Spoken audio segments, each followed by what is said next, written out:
Hey guys! Part 21 of What If Naruto Unlocked His True Potential. Hit like and subscribe if you like this one, and also please check the author in the description. Let's start. We are pain, that's all.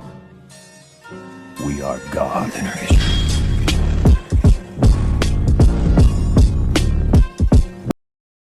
Chapter 83, The Root of the Problem. In the middle of a training ground deep within a cave in Iwagakure, a training ground covered with visible crystal-like structures sticking ground, Kuratsuchi stood at one end, panting heavily. On the other end was Inoki, who was crouched downward, ready to charge. Within seconds, the grandfather and granddaughter charged at one another, raising their fists. Earth style, stone fist jutsu. Lava style, scorching armored fist. Rock began to materialize around Inoki's arm, completely encasing it and forming what resembled a boulder. Kuratsuchi's body, meanwhile, was surrounded with lava. The two, with their new bodily enhancements, charged at one another and attempted to punch at each other. Inoki's rock-covered arm collided with his granddaughter's lava-covered fist, creating a massive shockwave. The Tsuchikage and his granddaughter remained in a stalemate as they tried to overpower the other. The lava around Kuratsuchi's fist started to transfer over to Inoki's, but the rock surrounding his arm prevented any lingering damage. The two remained in their stalemate. As the two were stuck, they both started making hand signs with their free hands. Earth style, mobile core. Lava style, ash stone sealing jutsu. Kuratsuchi breathed out a massive cloud of ash around her mouth that made contact with Inoki's body. The cloud solidified into a solid, binding Inoki into place. Just as her jutsu officially trapped Inoki's body, the ground underneath her feet raced upward, knocking her into the air. Earth style, stone golem. Using no hand signs, Inoki opened his mouth, releasing a giant, humanoid-looking creature of stone from his mouth that rushed into the air. Kuratsuchi, noting the creature was about to strike at her, tried to counterattack with her lava-covered fist. Her fist collided with its fist, causing both the creature to crack and fall apart, and causing Kuratsuchi to get sent flying up further into the air. She made contact with the ceiling of the cave, coughing up blood, before she was sent falling back to the ground. She caught herself on the way down, but she winced upon impact and fell to one knee. With her concentration destroyed, Inoki made a gesture with his arms, completely dispelling the ash that had surrounded his body.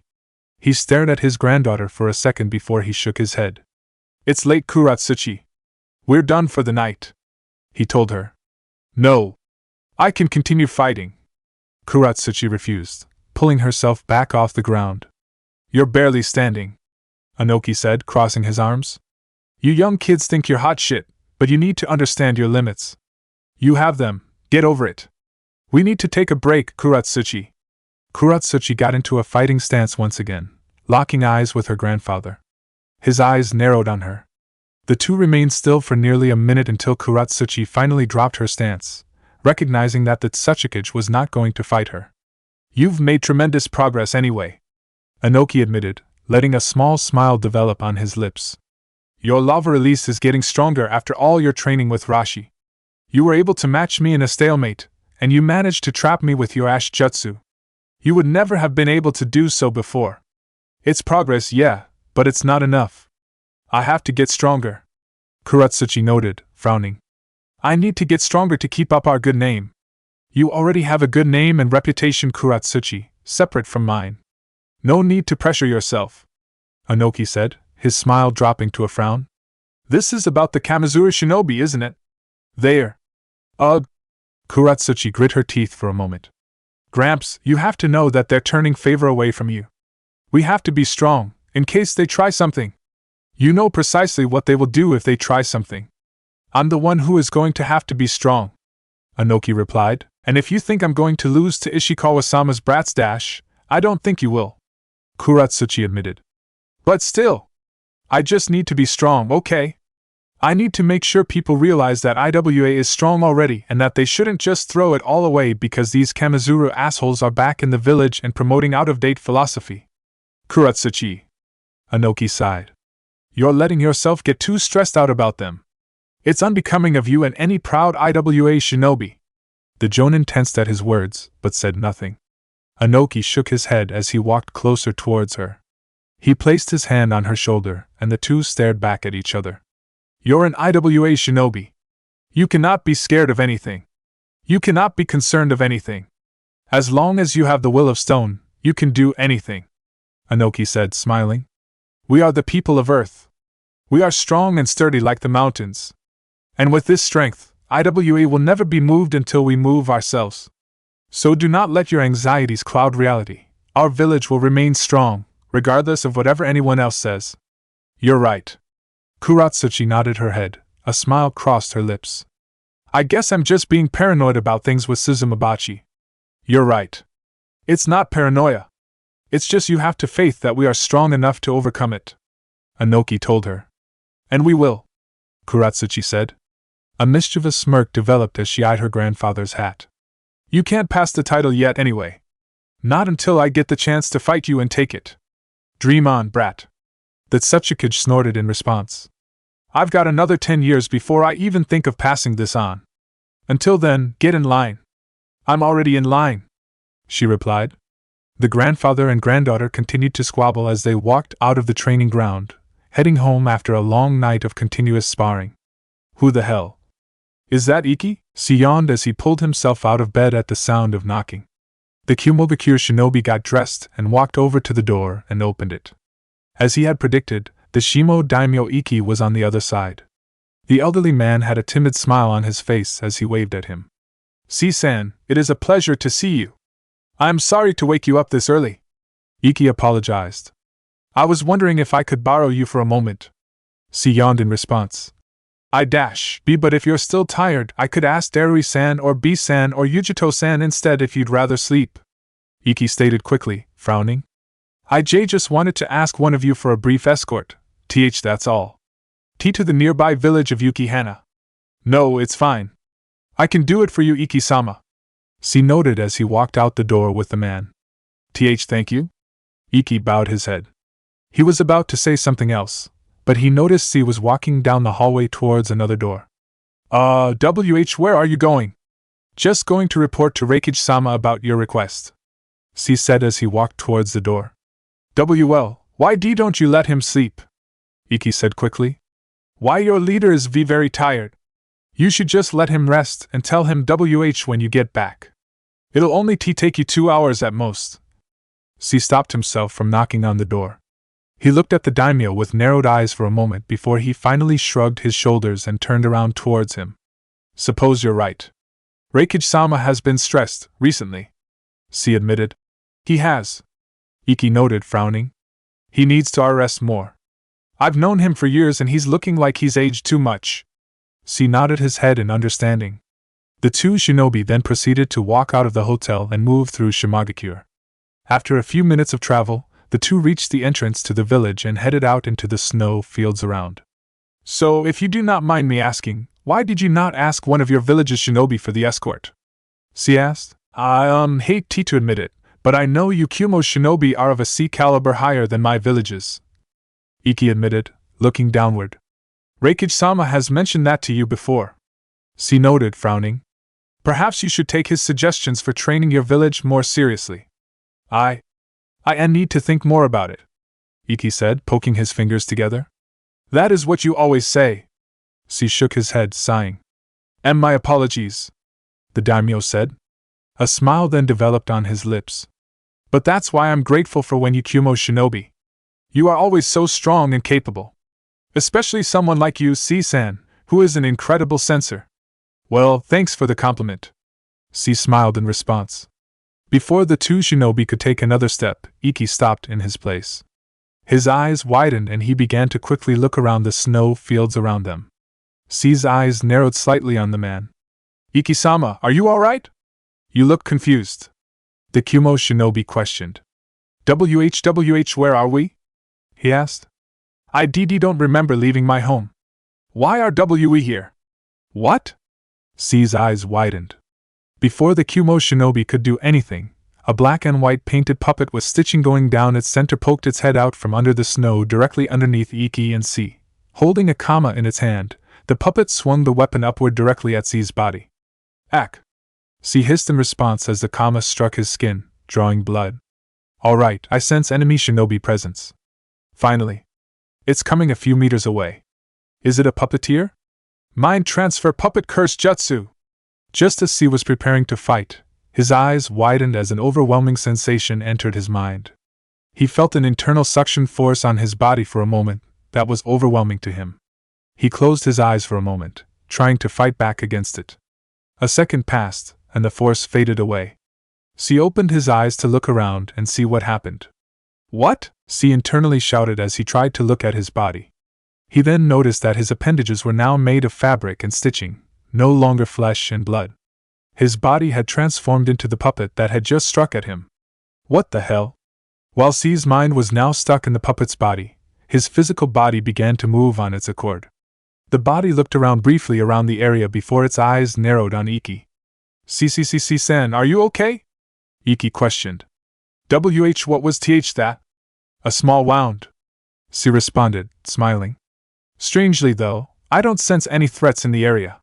I don't think anyone is nearby." That's a relief."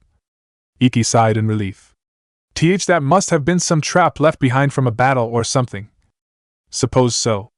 C shrugged his shoulders. "Anyway, why don't you head back to Shimo?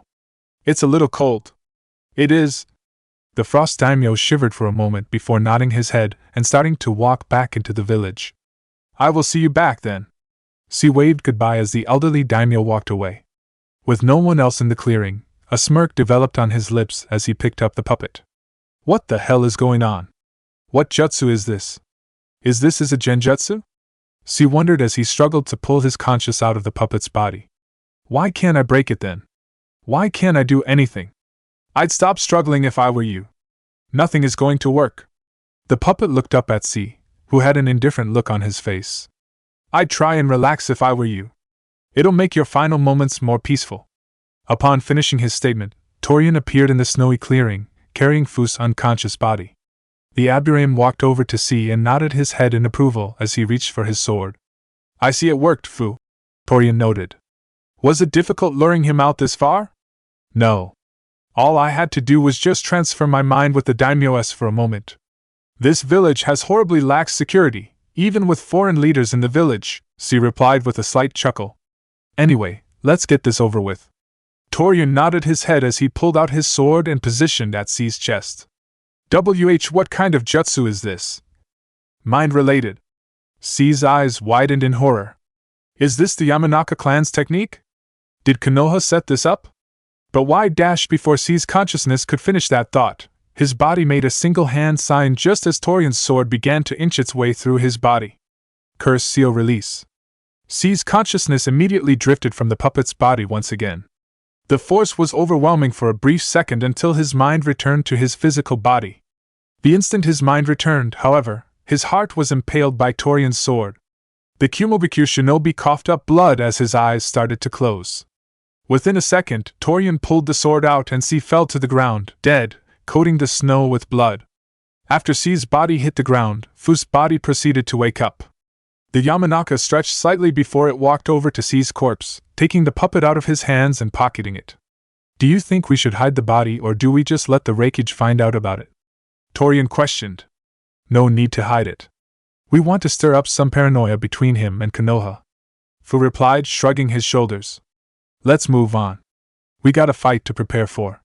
With those words, the two root agents disappeared, leaving C's corpse alone in the snow field. 3 hours passed by. Jiraiya laid sleeping peacefully in his private bedroom, a perverse grin on his face as he snored peacefully in bed. Yes. Ika health sold so well, baby. You love a successful writer, don't you? Wait till you see what I got planned next. Jiraiya's grin seemed to widen, his dream getting even more intense.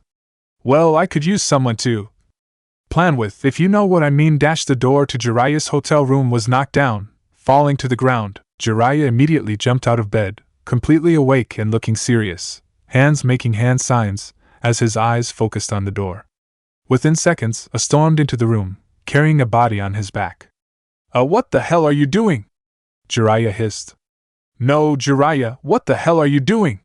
The Raikage shouted as he laid the body on his shoulders down. Jiraiya's eyes widened in horror as he noticed the body set down in his room, the body of C, who was covered in blood in the chest, clearly dead. The two Kage locked eyes, Jiraiya seeming confused and horrified while I's eyes were filled with rage. What happened? Where was he? Jiraiya questioned. Body was found directly outside of the village. Don't play games with me, Jiraiya. I know you are responsible for this. I shouted. What's going on? Is that the Raikage yelling? Yo bro, why so loud? What's got you so wowed? After the Raikage shouting, the Konoha shinobi, Kumo shinobi, and Fu all walked over to Jiraiya's room to see what was happening. Upon entering, all the shinobi got a glimpse of C's blood-covered body. Looks of horror developed on everyone's faces. C's dead? Yujito questioned, a shiver running down her body. This is disgusting. Derry commented, closing his eyes as he shook his head, giving a silent prayer for his ally. WH. Katsumi mumbled, trying to process her thoughts. What happened? I'll tell you what happened! A growled as he pointed at Jiraiya, his fist starting to radiate electricity. Konoha fucking killed him! You cannot be serious. Jiraiya hissed in response. I would not have come all this way out to Shimo on your terms just to kill one of your shinobi. What kind of idiot do you think I am? And you yourself said the body was just lying outside the village. Why the hell would I leave it out there like that? I don't know your motives or why. I just know what happened. The Raikage grit his teeth. And I know it's you considering those brats you brought with you. I turned his head to face the genin of Team 9. More electricity began to radiate from his body as he started to leak killing intent freely from his body. Katsumi's, Hanabi's, and Kanji's eyes all widened as they started to shake at the amount of killing intent. Hanabi fell to her knees at the level, feeling her stomach churn rapidly. Naruto and Hinata quickly stepped in between them and the Raikage. Both Jonin glared at the Yondaime Raikage. What does C's death have to do with my genin? Naruto said, crossing his arms. Ikai! I shouted. On cue, the Shimo daimyo, who had been quietly waiting in the hallway, rushed in. A panicked look was on his face as he bowed his head at the Raikage. I was the last person to see C-san alive, Iki admitted. I saw him outside the village. CCC couldn't remember why IW was out there. But then the Raikage helped me remember. C left a note. Earlier this morning, Iki here came by to ask C to escort him to one of the neighboring villages to Shimagakure. Iki was apparently acting weird, not wanting C to bother me, simply saying that the escort would only take a few hours. So he wrote a note in secret and planted it in my door, telling me what his errand was about. I noted, gritting his teeth. His eyes then focused in on Kanji. Only this was no errand, this was a setup. You Konoha shinobi used that Yamanaka you have with you to take over Iki's body and lead C into a trap where you all promptly killed him. WH what? Kanji mumbled, feeling his own stomach churning as well. I didn't do anything. Kanji-san has been with us all night, Hanabi quickly said, shaking her head. None of us left our room at all. As if your word means anything. The Raikage snarled. What does that mean? Katsumi asked. She tried to glare at the man, but as his eyes focused on her, her own stomach dropped and her anger was replaced with fear once again. He was with us. Raikage-san, stop aiming killing intent at my genin, Naruto said, crossing his arms. I turned to face Naruto, his eyes narrowed even further. Who do you think you are talking to? The Raikage stopped talking for a moment as we walked over, grabbing onto his brother's shoulder. He turned his head towards him, the two brothers glaring at one another. Bro. I know you're angry, we're all fucking angry about C's death, but this does nothing. Let them speak, B said. The Raikage snarled in response, but nodded his head, acquiescing to his brother's suggestion. The electricity around his body started to fade and the killing intent stopped leaking from his body. He took a deep breath before turning his attention to Jiraiya. I already told you my suspicions. This is based on C's note, his dead body, and Iki's testimony. If you want to verify anything, do it now, he said simply. Have your Yamanaka check Iki's mind for any information. Jiraiya's eyes narrowed on the Raikage but said nothing. With a sigh, he looked over to Naruto's genin and nodded his head. Kanji, it would help clear things up. Would you be able to check Iki's mind? The Yamanaka glanced over to the Hokage. He swallowed hard, overcoming the sick feelings in his stomach, and nodded his head. He then walked over in front of the Iki and held out his hands. Mind transfer jutsu! Hanabi moved forward after Kanji finished his jutsu, catching his body before it could hit the floor. Iki's eyes widened as Kanji's consciousness entered his mind. The room grew silent as all eyes focused on the Shimo daimyo, waiting for Kanji's answers. Iki, since he was not a shinobi nor was he resisting, was an open book to Kanji and his memories were easily accessible to him. Kanji spent a while, checking his most recent memories. He saw images of Iki eating an elaborate dinner, perversely chatting with a few of the younger women that worked for him and going to bed in his ornate bedroom. His memories stopped for a moment until he was woken up late in night. Kanji watched Iki pull himself nervously out of bed at the sound of noise. He looked around his room until he came face to face with an orange-haired man wearing the Konoha forehead protector. What? Kanji nearly gasped. Who is that? Upon contact with this man, the memories skip, as if Iki was asleep. When the memories resurface, Iki was now standing in an open snow field out of the village, and was talking to C, who told him to return to the village. With no more memories left to check, Kanji cancelled his jutsu, returning his consciousness to his own body. He woke up and Hanabi helped him back on his feet. Iki, meanwhile, regained consciousness and took a deep sigh of relief with the jutsu completed. For a moment there, I thought that the boy was going to kill me, Iki admitted. No one paid attention to the daimyo's words, however.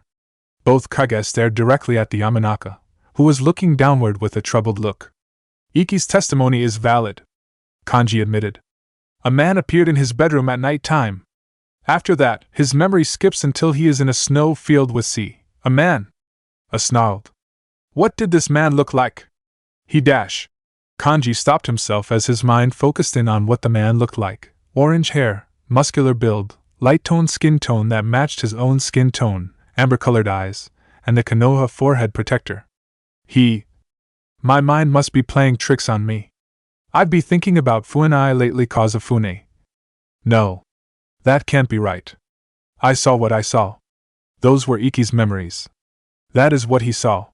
That's the man he saw. Kanji told himself. His frown deepened at that mental declaration. But that man, he looks just like how I imagined Fuinai would like if he was still alive, and he was from Konoha too, but does that mean dash? What? Did this man look like? I shouted, interrupting Kanji's thoughts. The Yamanaka's eyes widened and he quickly nodded his head. Sorry. He looked like he was in his early 20s. Had orange hair and amber-colored eyes. Same skin tone as me. He was muscular and wore a dark black jacket with red straps over a red short kimono, black pants, and black gloves. Kanji bit his lip for a moment before shaking his head. He also wore the Konoha forehead protector. What? Naruto's eyes widened. That attire. Jiraiya's eyes widened for a moment at the brief description of the man's clothing. His eyes then narrowed again as killing intent started to leak. Danzo, I swear to God dash. Jiraiya, you heard it yourself. This was a Konoha shinobi. A snarled. Iki couldn't immediately recall what this man looked like, which is why I assumed it may have been this boy, but the man that attacked was a Konoha shinobi. What do you have to say about this dash? This shinobi must be a Yamanaka. And I don't have any Yamanaka shinobi loyal to me that fits that description, Jiraiya said, scowling. However, I believe I know who may. Jiraiya-sama, what is that supposed to mean? Yujito questioned. Root, Jiraiya said. Didn't the Sandame disband that organization? Darui asked. Officially, yes. But there's always been suspicion that Danzo might be working on things still. That man does not cooperate kindly or peacefully, Jiraiya said, scowling. Root? Fu repeated the word, blinking in confusion. What is it? Root, also known as the Foundation, was a branch of Konoha's ANBU that was under the direct command of Shimura Danzo. Sasuke answered, crossing his arms. From what I've heard, they were different from the regular ANBU Corps as they would take on tasks that were concerned dirty work, such as assassinations, without consulting with the Hokage. Most of their missions involved interfering with the politics of other foreign villages in ways best fit for Konoha. Darui added. A black mark of your village, or so I was told. Your village took way too long to disband it for something that was always seen as a black mark. And you're going to claim that this man that attacked C was a member of Root? Stated, crossing his arms. Bullshit, Jiraiya. Nothing about this argument looks good for you. Either you're lying and this was a direct attack on a Kumo shinobi, or your village failed to get rid of Root and this meeting somehow leaked out to them, meaning you failed to keep this a secret and C died as a result of your incompetence. Jiraiya's eyes narrowed on the man. I did not tell anyone anything and justified my absence. You can't possibly blame any of this on myself or Konoha. If Root is still around and killed C, then I can too blame Konoha. A snarled. And what do you think is going to happen next? I doubt killing him was Root's end goal. There dash, bro. Killer Bee spoke up again, crossing his arms. You need to take a breather. You need to take this seriously, B. The Raikage shouted. One of our shinobi just died, and you don't know what else that means. I know what it means. I am taking this serious. B's eyes narrowed. And I am saying that it does us no good if you're freaking out about this and not thinking rationally.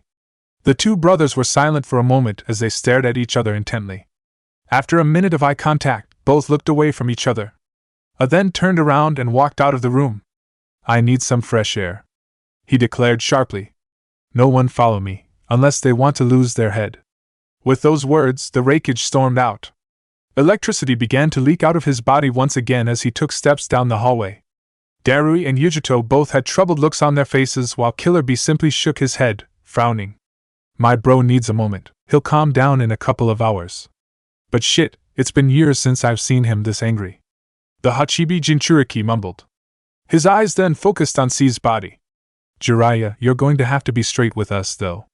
Was Root disbanded? Officially yes. Jiraiya said, crossing his arms. However, as I said early, that's only official. I've had suspicions the organization still exists. But if you were to ask Danzo about this, he will deny it, and you'll have no proof of it. Well, if this orange-haired Yamanaka really exists, then that's proof. A Konoha shinobi that's either a missing ninja nor in your active duty roster. That's proof of Root, yes? Yujito said, scowling. Orange-haired Yamanaka. Kanji repeated the phrase, recalling what he had heard with Iki's memory. It can't be, can it? No. It can't be. Fuanai is dead. He disappeared years ago. His eyes then widened as his mind started to piece thoughts together. Disappeared. We didn't even have a body to bury. Could it be? No, but that makes even less sense. 'Cause if he was alive, why is he in this Root program? Why would he be doing this? But that man looked just like how I'd imagine he would like if he was still alive. Ugh. The Yamanaka groaned to himself, bringing his hands to his face. What's going on? Now the question is, what do we do about it? Sasuke asked. We are assuming that these Root shinobi here, yes? The Raikage had a point. What's their end goal? I don't pretend to know. Danzo is not a stupid man, but I can't envision what he would try. Jiraiya shook his head. But we should be on the lookout for them. If anything, I'd like this Root agent and any others here captured so we can interrogate them. I can help with that. Hinata spoke up. As can I. Hanabi added. Let's scan the whole village. We'll divide into units. Hinata and Sasuke looked together. Jiraiya suggested. Hanabi, Kanji, Katsumi, your help is appreciated, especially with your Byakugan Hanabi, but I need you all to stick with Naruto. Fu, would you be willing to accompany them? Yeah, I'd be more than willing to help, Fu said, nodding her head. We'll be on the lookout as well, Yujito added. Yujito and I will hunt down Root and give this organization the boot, B declared. With those words, the two Jinchuriki disappeared, using the Shunshin to leave the room. I'll join the search for these Root guys as well, Darui spoke up. He then turned his head to face Iki. But first things first, I'll take you back to your place, Iki-sama, so you can catch up on your sleep. Why yes, please. Iki nodded his head in agreement as he followed the Kumo shinobi out the door. Alright, we have our objective. Let's go, Jiraiya said sharply. Understood. Both Sasuke and Hinata said. With those words, Sasuke, Hinata, and Jiraiya all used the Shunshin and disappeared from the hotel room. Naruto, his genin team, and Fu were now left alone. With the rest of the shinobi gone from the room, Katsumi and Hanabi both sighed in relief. Okay, I thought that the Raikage was going to kill us for a second, Katsumi admitted with a shiver. That was absolutely terrifying.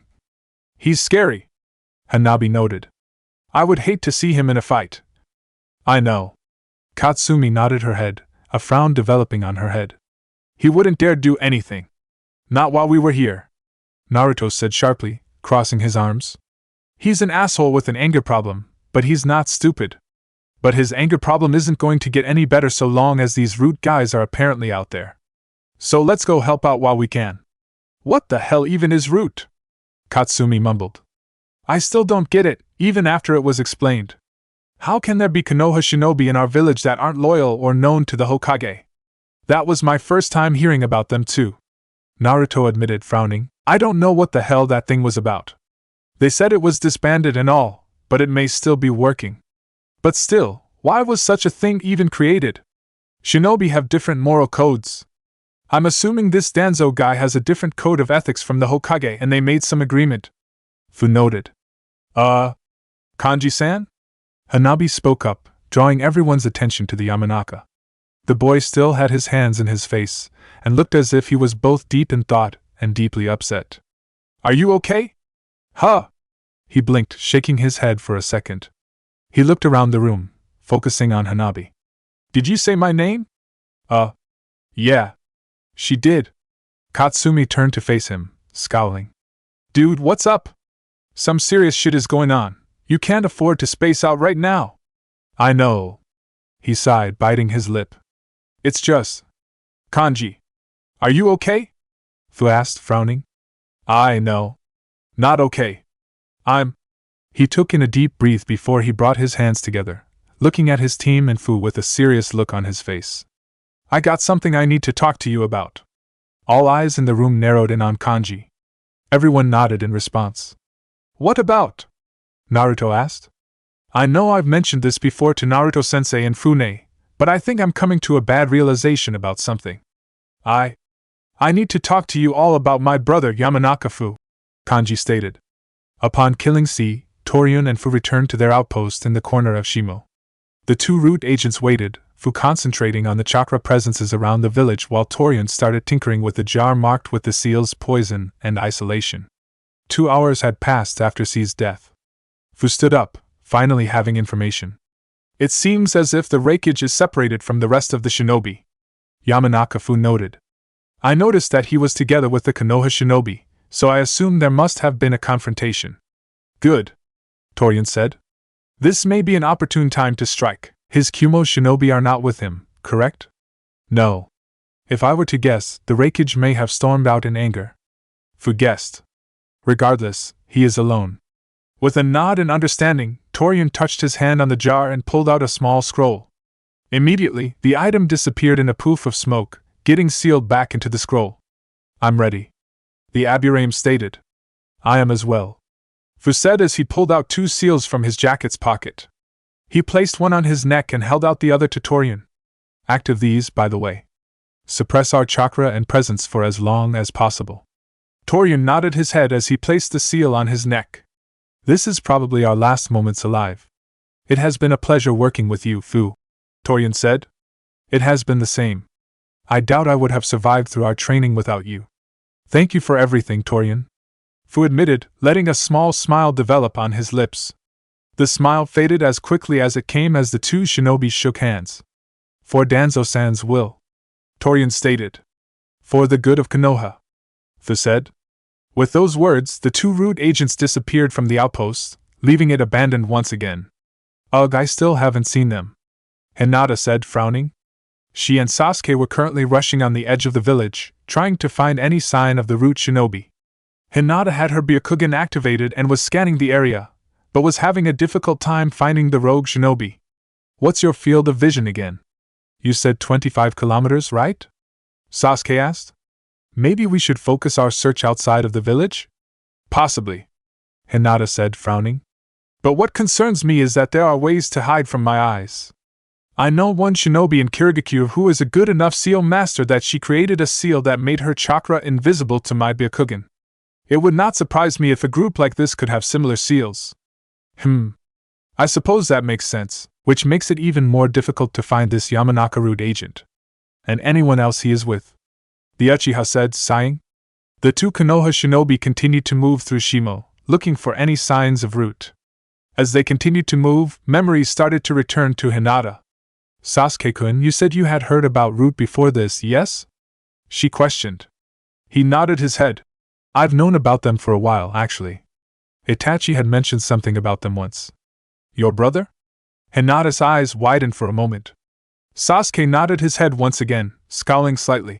Back before he killed our clan, Itachi was a member of ANBU. And apparently Danzo attempted to recruit him to Root once. I overheard him talking to father about it once. Itachi was ranting about Root's motives and willingness to act against the Hokage's orders, which in hindsight is laughable. He shook his head, his scowl dropping, before he continued. Still, he was right about them. I learned a little about Root in my own research. They're an organization filled with scandal and bad blood. I see. Hinata brought her right hand to her chin in thought. I actually just remembered hearing about them once. Back during the Kirigakure Civil War, I fought a man named Unmo who mentioned both Root and this Danzo person by name. And he used them as reasons to hate Konoha. Not surprising. Root is apparently the tool of Konoha that meddles in foreign villages and their politics. Sasuke stated.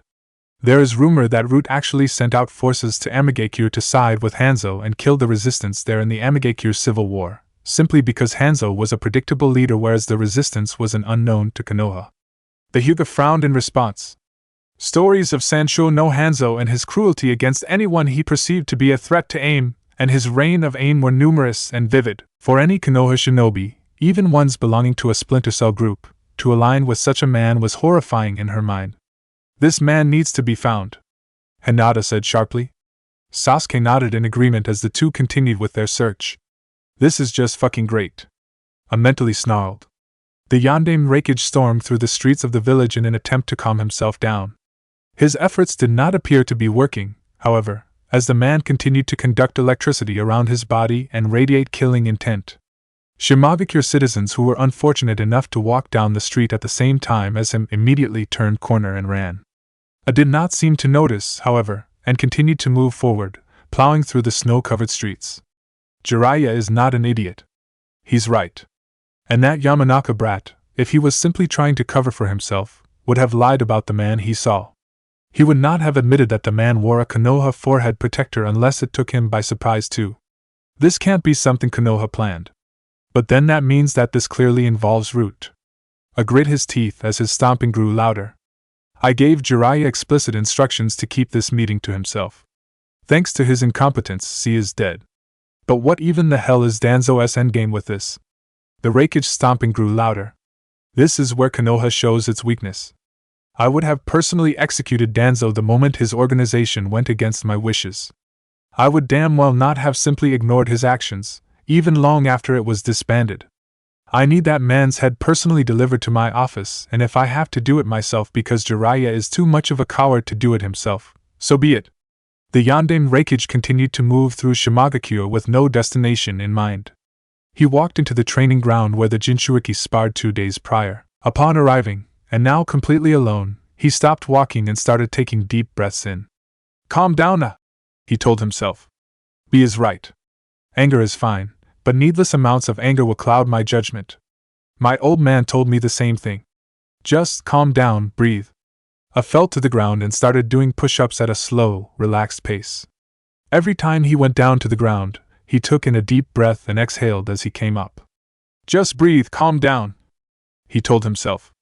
Calm down dash, jar of poison jutsu. 6-layer self-regenerating barrier. Yes, eyes widened as he pulled himself at the feeling of chakra presences. A large, wide dome surrounded the training ground. As the dome was being created, 5 more layers of the dome were formed around it.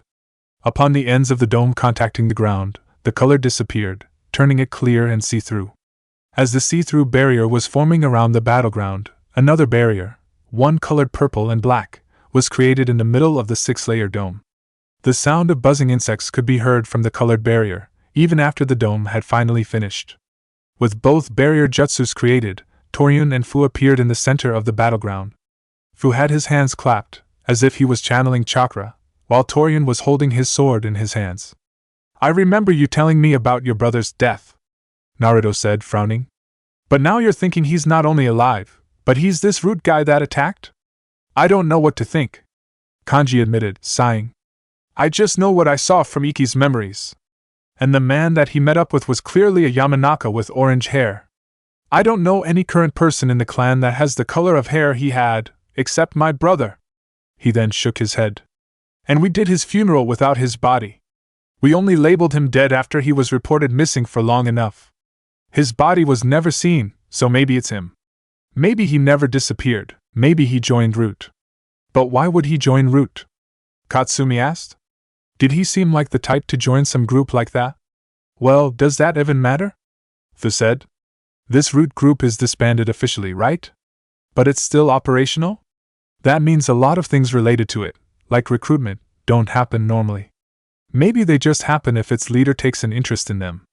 Maybe they kidnap their members. That sounds a little extreme. Hanabi noted. Would something like that be possible? I mean, it actually makes sense. Kanji said, his eyes widening. 'Cause my brother was a rising star in the Yamanaka clan, so he definitely would have the interest of some guy. His eyes then narrowed, his hands tightening into fists. And it would be perfect, too. 'Cause he's not closely related to the clan head at all, only tied to him by clan name alone. He'd be the type of kid that people outside of our immediate family would forget about, if he never got the chance to make a name for himself as a shinobi beforehand. Holy shit. Katsumi gasped. Her eyes focused on her teammate and she shook her head. I'm so sorry. Don't be. This could be all just a theory. Kanji said quickly. Hopefully it is. I would love for Fu and I to be alive, but not like this. Regardless of who this Root agent is, we have to find him and take him in for interrogation. Naruto said, starting to walk towards the door. Anyone who just kills a Kumo shinobi indiscriminately is no ally of ours. We have to find him before he can do any more damage. Of course. Hanabi spoke up as she activated her Byakugan. The group left the hotel altogether and prepared to look around the village for any signs of the Shimo shinobi.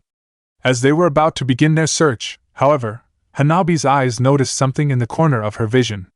Her eyes widened. I think I found Dash. Hanabi stopped talking as her eyes widened even further. Wait, what? What do you see, Hanabi? Naruto asked. I thought I found something, she said.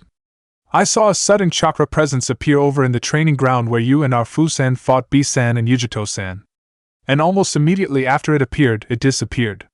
It disappeared? Did it move? Katsumi asked. No, disappeared as in it literally just disappeared from its spot. Hanabi reaffirmed. Well, that sounds like where we should go check out first, Naruto stated sharply as he started to rush off. Come on, everyone! With a nod of their heads, his genin and Fu followed behind closely, heading back towards the training ground. So, you matched the description I was given. You're the man that killed C. A noted, glaring intently on Yamanaka Fu. His eyes then moved slightly, focusing on the arena around them. And I saw that trick you just pulled. You are able to erect the self-repairing barrier yourself. Fu did not reply. He remained in his stance, keeping his hands clapped together. I have to admit, that's pretty damn good. The self-repairing barrier is one of those techniques that usually you need a group of shinobi to perform. To make one on your own is impressive. Then again, I was counting the number of layers you created. Only 6. Do you think only 6 layers will be able to lock me in? The Raikage questioned, crossing his arms. Then again, that doesn't really matter at all. You're probably focusing a ton of chakra into keeping that barrier intact. Meaning you'll be next to useless in this fight. You're leaving your comrade here to fight me on his own. A smirk developed on his face. Quite cocky, aren't you two? Either you two wrongly think you can take me on one-on-one, or you both simply have a death wish. Everything we do for the good of Konoha, Torian noted as he charged forward. Lightning-style armor. As Torian rushed at the Yondaime Raikage surrounded his body with a layer of lightning chakra. His hairs started to stick up as more and more electricity surrounded him. He gripped his fists tightly as Torian finally reached him, swinging his sword. Torian attempted to slice through the Raikage's chest, but parried the blade with his fist, knocking the sword cleanly out of Torian's hands. Lateral bolt of pain! Using his left hand, delivered a backwards chop on Torian, hitting the man directly in the shoulder. Torian was sent flying backwards, landing hard on the ground. He bit his lip, having felt one of his bones shatter. That surely can't be it. You must be able to do more than that. Taunted as he charged forward again at Torian. As the Aburame pulled himself off the ground, his jacket began to rip apart on its own. His exposed, cream-colored skin then started to change color, turning purple. Continued to charge at Torian as he was pulling himself off the ground and delivered a punch to his face, forcing the Aburame back into the ground and causing him to cough up blood. Brought his fist back, prepared to deliver another punch into the down body of Torian. Before his fist could connect, however, felt a sharp pain from his left hand. What the hell? He hissed as he looked at it. His eyes then widened, noticing that the purple coloration on Torian's skin had now spread to his fist. The fuck dash. The Raikage was hit with another bolt of pain in his fist. The pain then began to spread, moving up his arm, just as the coloration started to move. Wincing in pain, jumped back for a moment, and began to channel more lightning into the armor around his body. As more layers of electricity began to pile on his skin, the purple coloration started to fade slightly. Within a few seconds, the purple coloration was gone and the pain subsided. That was poison, the Raikage noted, breathing heavily for a moment. His eyes narrowed in on Torian. You're an Aburame, right? I didn't realize it at first. Those are the Rinkachu, the poisonous nanoinsects. They are, Torian said plainly. Damn it. Not enough of those insects got on me to poison me too badly, but that'll change if we keep this fight close-ranged. This means it'll need to be a long-range fight, the Raikage noted, scowling. That punk knew I was a close-range specialist and baited me with that basic kenjutsu work of his, making me believe that I could overwhelm close-ranged. Not a bad trick. He's actually a decent pick for someone to try and assassinate me, neutralizing my close-range fighting. But while I am a close-range specialist, I have tons more shit up my sleeve. Water style, water trumpet. Lightning style, thunderclap arrow. Released a deluge of water from his mouth forward. Simultaneously, he channeled lightning around his right hand, forming a large bolt of lightning that resembled an arrow. He then tossed the bolt of lightning into the deluge of water, causing the electricity to channel itself through the oncoming water barrage. Torian and Fu jumped into the air, narrowly avoiding the strike. The water kicked up snow and dust from the ground, causing it to scatter throughout the battlefield. Torian held out his right hand as he began to channel chakra into a poisonous ball in his hands. Fu, meanwhile, made hand signs. Poison Cloud Jutsu. Wind Style, Great Breakthrough. The ball of poison in Torian's hand released itself, forming into a cloud of poison that started to grow in size. Fu, positioned behind his partner, breathed out a gust of wind that pushed the cloud forward faster toward the Raikage. Seeing the oncoming cloud, the Raikage spat out another deluge of water and charged it with more lightning bolts, aiming it directly at the center of the cloud. The resulting combination of elements scattered the poison, forcing it to dissipate in the air. Quick work on his part. Your poison is durable, it should not have dissipated that fast. Fu noted, as expected of the Raikage. But in the end, it doesn't matter. We simply need to stall him, while my insects multiply. Torian noted. So long as this fight lasts long enough, we will win. So, we all noticed the same thing, it seems. Yujito noted. On cue, the groups of Konoha and Kyumo shinobi arrived at the training ground where the Jinchuriki had fought the previous day. Upon arrival, however, they saw nothing was different. The training ground looked the same, in the exact same condition as it was in after the spar. It's concerning. A sudden spike in chakra presence is here that suddenly vanished, Hinata said, frowning. I also could have sworn I saw the Yondaime Raikage here earlier too. Something happened here. But nothing did. It looks as if nothing happened, at least, Katsumi said, frowning. No, something did. And I have a feeling I know what. Jiraiya shook his head. Barrier ninjutsu, most likely. Most likely the self-repairing barrier. Self-repairing barrier? Fu repeated the jutsu name, tilting her head. What's that? A rather high-ranking jutsu. It forms an invisible multi-layer dome around a targeted object, trapping everything inside of it. From the outside perspective, one can't see what's going on in it. It also shields chakra presences inside of it. It also works the same from the inside. They have no idea what's going on out of it. Darui explained. The barrier is multi-layered and heals itself with the user's chakra. Its durability is based on the chakra of the user, or the number of users. The more people involved, the more layers can be created, making it more durable. We have no way of knowing how many layers. Assuming that the root agent was by himself, it may only be one. I would assume that would mean it would be a 6-layer dome, Jiraiya said. If it's only 6, we can maybe say no more. Let's bust down this door, B declared dramatically as his Biju-S chakra surrounded his body. Tails formed and his skin started turning a dark red color as he entered version 2 instantaneously. Wee-hee! Baijadama! B opened his mouth and a large black orb developed in his mouth. The orb grew in size and started to rotate rapidly in a sphere just as he launched it from his mouth forward into the training ground. Instead of continuously moving into the training ground, however, it made contact with an invisible dome-like object. The object proceeded to pierce it, causing shards to crack onto the ground. Well, you were right, Jiraiya-sama, Dari noted, pocketing his hands. That's the self-repairing barrier. B's jutsu continued forward, smashing through 2 more layers of the jutsu. Upon clearing 3 layers of the dome, however, the jutsu started to fade as it made contact with a purple-colored barrier with seals labeled all over it. What? Jiraiya's eyes widened in horror. That second barrier jutsu, the barrier then quickly disappeared, as the 3 previously destroyed layers of the barrier reformed itself, completely hiding the purple layer. Well, so I see why it's called self-repairing, Fu mumbled. All layers need to get destroyed at once in order to effectively destroy it, Yujito noted. Which makes it difficult if you do not know how many layers there are. So I'll need to do a stronger attack next time, B noted as he opened his mouth once again. Alright, let's dash. Hold on. Don't attack just yet, Jiraiya said. We're going to need to handle this very delicately. You all surely noticed the purple barrier that was in the middle of the domes, yes? What about it? Dari asked. That wasn't part of the initial barrier jutsu. That's the second one, isn't it? Sasuke questioned. It's not just a barrier jutsu.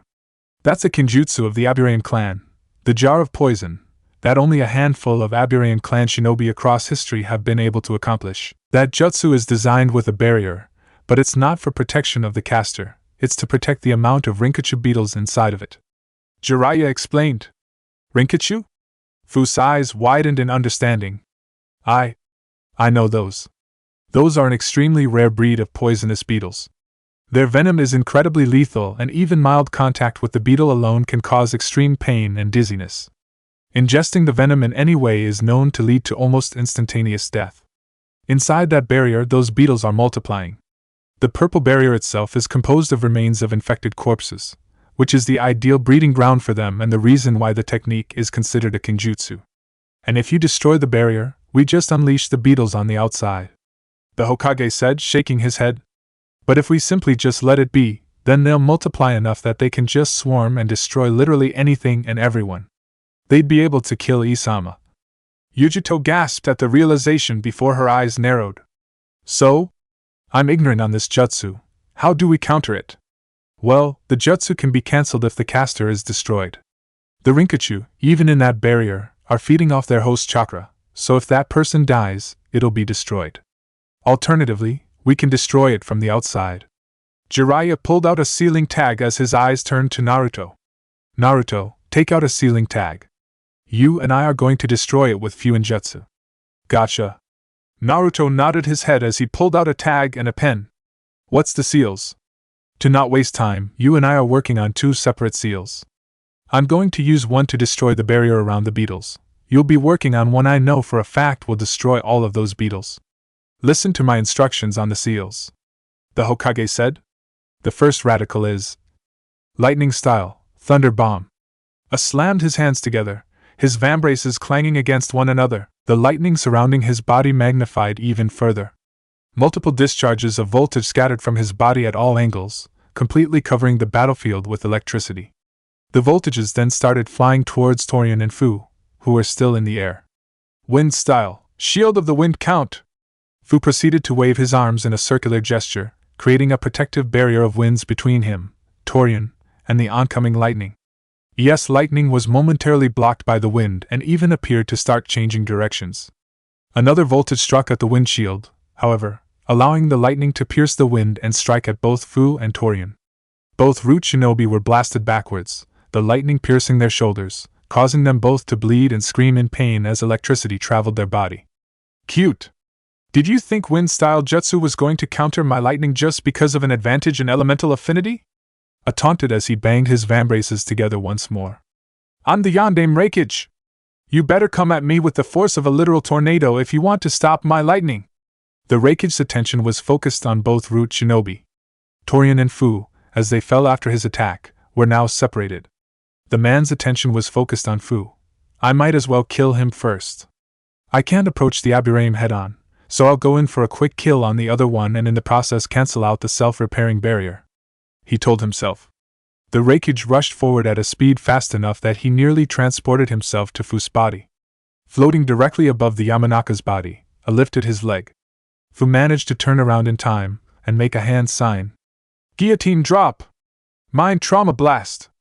I landed a downward kick on Fu's body just as the Yamanaka managed to touch his leg. Fu was sent flying down into the ground hard, coughing up even more blood in response. The Raikage had planned on falling down on top of Fu's body and finishing the job, but as he was about to strike again, his body froze for a moment. His mind started to feel as if it was spinning in circles. The perceptions around him began to change, changing the whole area around him. Within seconds, I no longer perceived being in Shimogakure. He was now back in Kumogakure, dressed in black and white, standing in a cemetery. He was standing in an open grave with a coffin. The coffin was still open, revealing Killer Bee inside, covered in blood and without his sunglasses, showing eyes that would never open again.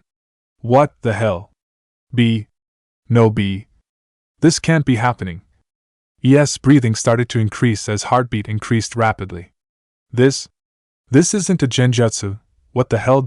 His eyes widened in realization. No, this is ninjutsu. This is that damn Yamanaka. Focus. The Raikage shook his head, channeling chakra into his head. Within another second, his mind returned to reality.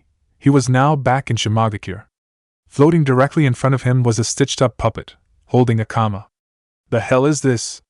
I snarled. The puppet swung its kama at her, but the man sidestepped away, avoiding the attack. He then delivered a lightning-infused punch into the puppet with all his might, completely destroying all of its stitching. H! Fu shouted in pain. I turned to his side to see that Fu had been laying on the ground and was now pulling himself up, gripping his head as if he had been punched. Damn it! If my jutsu had you held down for one more second, we would have killed you then. Dirty trick. I know about your mind-related jutsu, Yamanaka, but I don't think I've seen one actively exploit the fears and past of their enemy in battle. The Raikage noted. If you weren't my enemy, I'd be impressed and offer you a spot in Kumo. But you killed C, so all you just did was piss me off. Fu did not reply to the Raikage. He focused solely on his breathing as Torian jumped next to him. Are you still able to fight? Torian questioned. Keeping the barrier up is taxing enough. Having him destroy my mind puppet while my consciousness was inside of it is overwhelming. Fu admitted, biting his lip. But I can still fight. How much longer till your jutsu is complete? 1 more minute, I believe, Torian said. Just stand strong. Nothing changes if we die for the plans. Just hopefully we can pull this off. Fu nodded his head as both root shinobi prepared to keep fighting. All right. Finished, Jiraiya said as both he and Naruto finished their seals. So it's time to smash, right? Let's get it done. I want to fight, B stated. Yes. The Hokage nodded his head. That jutsu you did seemed like an effective, confirmed way to destroy the self-repairing barrier. He then turned to face Yujito. You can perform the same jutsu, I assume? I can. Yujito nodded her head. She began to channel chakra, causing her body to develop chakra trails and become encased in dark red chakra as she entered version 2. B's version is stronger than mine, I'll admit, but I can do it just fine. Then you'll attack first, Jiraiya said. Yujito-san, please aim that jutsu at the dome. As you do it, Naruto and I will toss kunai with our seals attached. B, as soon as Naruto and I use our Fuin jutsu, launch yours. I know, not let's get done so we can help bro, B exclaimed. The 4 shinobi all got into position. Yujito opened her mouth as she channeled chakra into it. By Jadama! Creating the same, large, black-colored sphere of chakra, Yujito launched it forward into the training ground. The sphere collided with the first layer of the self-repairing barrier, shattering it. The jutsu then continued forward, smashing through a second and a third layer.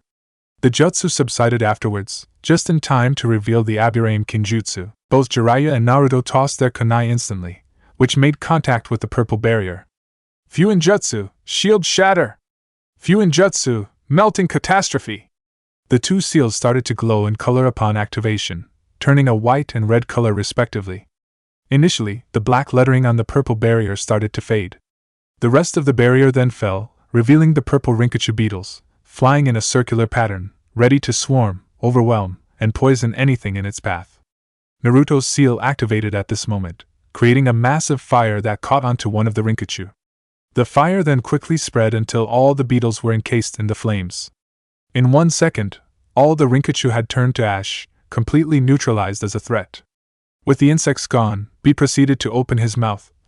Baijidama! B unleashed another massive black-colored sphere of chakra forward. The sphere continued to fly forward into another layer of the self-repairing barrier, then a 5th layer, and finally a 6th layer. Upon the 6th layer's shattering, the barrier completely disappeared. I was now visible in the training ground, fighting off Fu and Torian. Bro! B called out. What? Both Fu and Torian stared at the now destroyed barrier in horror. Where are my Rinkachu? Even if the jutsu had not finished, and they did not multiply to the necessary size, some should still be there. Torian shook his head. They destroyed it. Fuck. I knew I stopped focusing a lot of chakra into the barrier, but still, and the Hokage is here? Why? Yamanaka Fu grit his teeth. Why is he willingly here to help out the Raikage? Heh. Looks like that barrier you all put up was meaningless, A said, smirking at his brother for a moment, before he turned his attention back to the root agents. Not like it matters, though. I was about to kill you both single-handedly, and you two know that already. Both Torian and Fu said nothing in response. In the end, they knew that the assassination of the Raikage was now officially over. While the odds were stacked against them, but possible, in a 2-versus-1 fight with him alone, adding the remaining Kyumo and Konoha shinobi, including the Hokage and 4 Jinchuriki, made the situation unwinnable. There was no way they could possibly survive this encounter. Both, however, did not forget the overall intent of the mission. With that in mind, the 2 root shinobi turned to face the Hokage and bowed in his direction. Godame-sama, we were having difficulty with the mission you assigned us. Thank goodness you have arrived, Torian said. We are sorry we couldn't do the job on our own, Yamanaka stated, letting a small smile develop on his lips. With your help, we'll be able to kill the Raikage surely. Yes, eyes immediately went to Jiraiya. Jiraiya shook his head, gritting his teeth. I ordered none of this, and frankly, I don't know either of you, Jiraiya said sharply. Don't play games with me. Any orders you are following are Danzo's. We follow Konoha, Hokage-sama. We follow your orders, Torian reaffirmed. Please, no need to keep up pretense. Help us fight. This is all for the good of Konoha. Just as you instructed. Fu nodded his head. Fu, you can't be serious, Kanji shouted. Yamanaka Fu turned his head to face Kanji for a moment. The man stared at him with an indifferent, emotionless face. His reaction was purely unconscious at hearing his name. This caused Kanji's eyes to widen in horror. He responded, it is him. Kanji mumbled, bringing his hands together. You. Why you're M.I. You know his name. A noted, his eyes narrowing on Jiraiya. Jiraiya, I thought you said that root disbanded and that, if it still existed, you would have no knowledge of any current shinobi involved in it. How does one of your genin know one of its members? I don't know. I don't know that man, Jiraiya continued to affirm. Bro, the Hokage's telling the truth. I can feel it. B stated sharply. We can discuss this later. For now, though, let's finish this. He then turned his head back to face Jiraiya. You still want these guys alive so you can interrogate them, yeah? Yes. Jiraiya nodded his head. Torian's and Yamanaka Fu's eyes widened momentarily. Bah. Rolled his eyes. Fine. Whatever. We can spare them. For now. Both root agents attempted to disappear, but both Killer B and A jumped forward at them. B grabbed onto Torian and A grabbed Fu. Both brothers then slammed both shinobi head first into the ground. On top of the fight that they just had with the Raikage, this proved too much for them. Both Torian and Fu were knocked unconscious instantly. Well, how about that? That was fast, B said with a chuckle. His laughter stopped instantly as he felt a stinging pain on his arm and he started to cough. He noticed the purple-colored insects crawling on his body. The hell? That ain't swell. Channel your chakra into lightning, B. That'll kill them. They're not too durable when their host is incapacitated. A stated. B nodded his head and did as suggested, channeling lightning chakra on his arm. Instantly, the Rinkachu beetle started to die, falling off his body and eliminating the purple coloration. The Raikage turned his attention to Jiraiya, scowling. I don't care if you want these men interrogated. I want their heads when it's done. So you better get some information from them. They're your shinobi after all. A spat out. And don't even say they're Root. I don't care. Root's loyal to Konoha. As far as I'm concerned, they're yours. Jiraiya grit his teeth in response, but nodded his head in response. And I mean it, Jiraiya. Get good information. I need proof that you and your village aren't incompetent after letting news of our meeting spread like this. Because if I don't see it now, then I'll consider you a worthless addition to the Kumogakure plans, in which you can consider our partnership for the exam, and the training on Shimigame between the Jinchuriki to be cancelled. What? Yujito's eyes widened as she turned to her Raikage. Isama, you can't be serious. That's for our benefit. We need Dash. We need Tio not help out Konoha if Konoha is not competent enough. Tio keep information to itself. The Raikage snarled. With those words, the Yondaime Raikage stormed away, leaving the rest of the shinobi that had come to help him there alone. Damn, I haven't seen a this mad in a long time. Be noted. He'll get over it. He'll see that we still need the training. But he needs to calm down first. Danzo. I was finally making progress with Kumogakure in some capacity and making strides against the Raikage. And you've either made it exponentially harder or have ruined it. Jiraiya noted, still gritting his teeth. This is it. I will personally make sure you pay for this when we get back to Konoha. Fu and I. Kanji's thoughts and focus was still on the unconscious Yamanaka, the man who responded to his name, the one he had assumed was dead all these years. This can't be real, can it? One person in the group, however, stayed focused on the Raikage's fleeting figure. Her eyes narrowed on the man in rage. Jiraiya-sama had nothing to do with what's going on and he acknowledged it, but he doesn't care. Hokage-sama will still get blamed. Because that's what the Raikage likes to do. When he gets mad, he just directs. He's so spoiled. Hinata crossed her arms, resisting the urge to scowl. And now he may stop the training session for the Jinchuriki? When it benefits all villages? Because of this. How dare he? Chapter 84, Emotions Ablaze. Ugh! Torian groaned in pain. When the Abirame woke up, he found himself tied with multiple chains, one around his waist, one around his chest, and 2 sets binding both his feet and his hands. The only part of his body he was able to move was his head.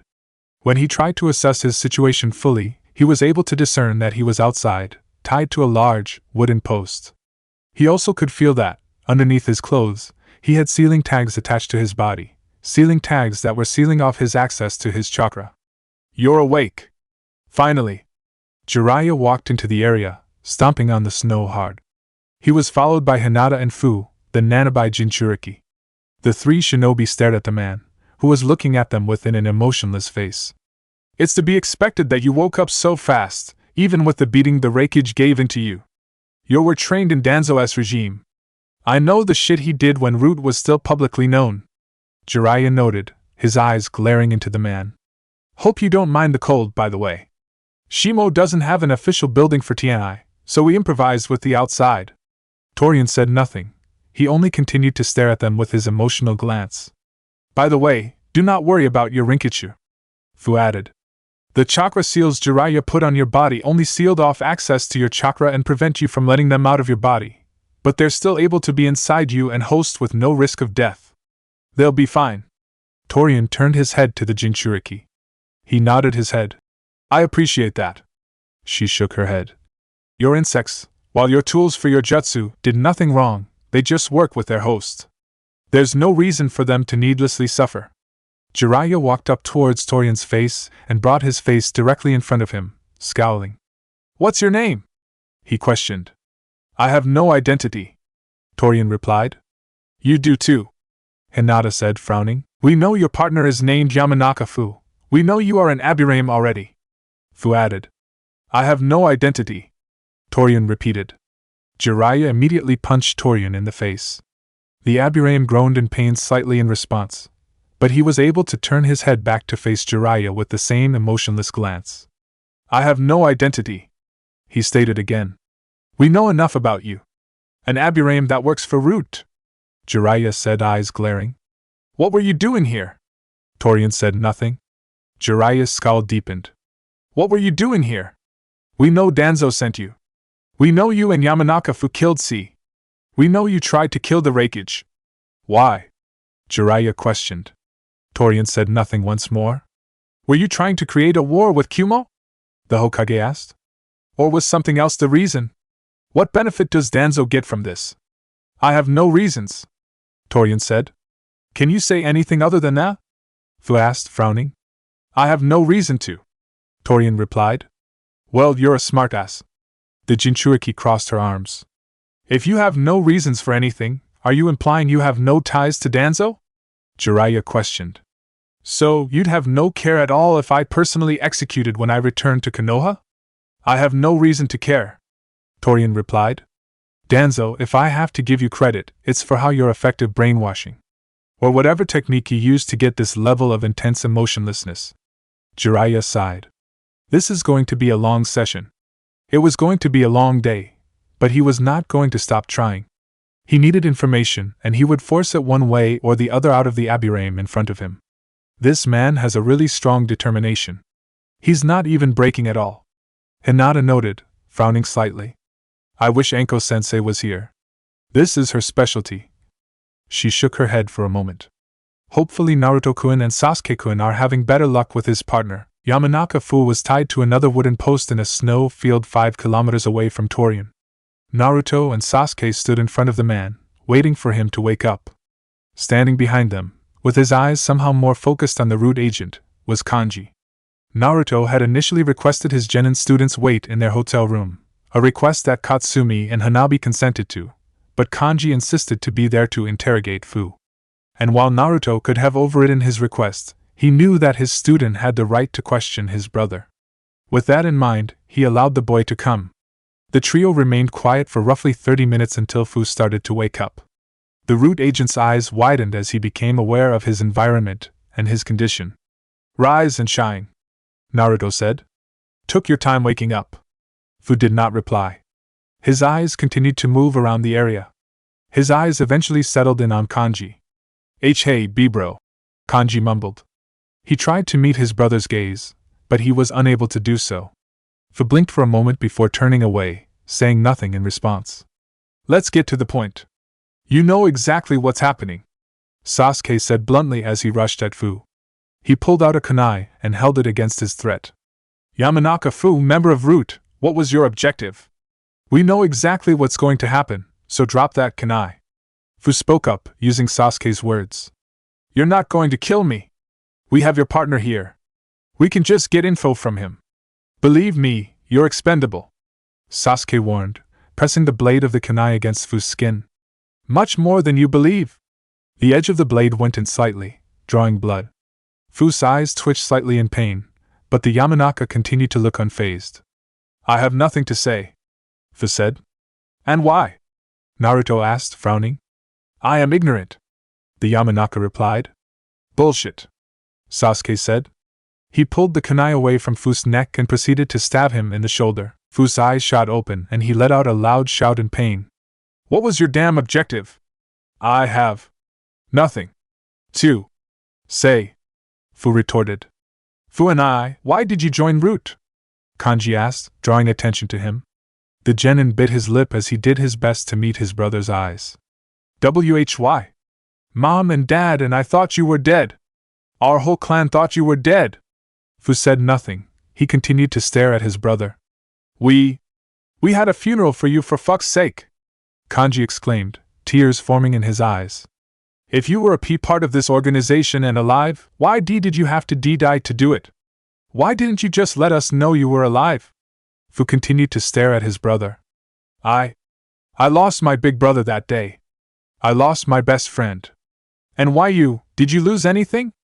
You were separated from your family. Did you not care? Kanji asked, his tears now free falling from his face. Was this route so much more important than us? Why? Why did you just disappear? Fu blinked in response, still not saying anything. A scowl developed on Kanji's face. Say something. Damn it, Fu! I am your brother! You owe me an answer! At least for this question. When Fu continued to stare at him, with no response, Kanji proceeded to make hand signs. He then held out his hands in front of him. Mind transfer dash, Kanji, don't waste your chakra. Fu spoke up. The blonde Yamanaka immediately dropped his stance. The sound of his brother's voice took him by surprise and he simply gaped at him. My mind is strong enough and resilient that you will get nothing from trying to use the mind transfer jutsu on me. I will simply reject your presence the second you enter. There's nothing you can glean from entering my mind, Fu said bluntly.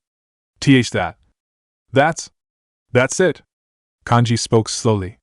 He grew quiet for a few seconds until his eyes narrowed on Fu, turning into a glare. More tears began to fall from his eyes. Why you? You can't answer questions about our family, questions that have nothing to do with any objective you may have had, but you can say that? You can brag about your own abilities to me instead? Kanji screamed. Nothing has changed. Why, you're not the brother I knew, he's still dead. I don't know you. I don't want to know you. Fu closed his eyes in response to Kanji's words. The younger Yamanaka glared holes into him as he continued to silently cry. Kanji. Naruto frowned in response, staring at his student. He had never seen this amount of pain or anger from him before. He could not recall the last time he ever saw someone like this. It was a painful feeling for him to watch. The Uzumaki shook his head, resisting his own urge to cry. I am so sorry.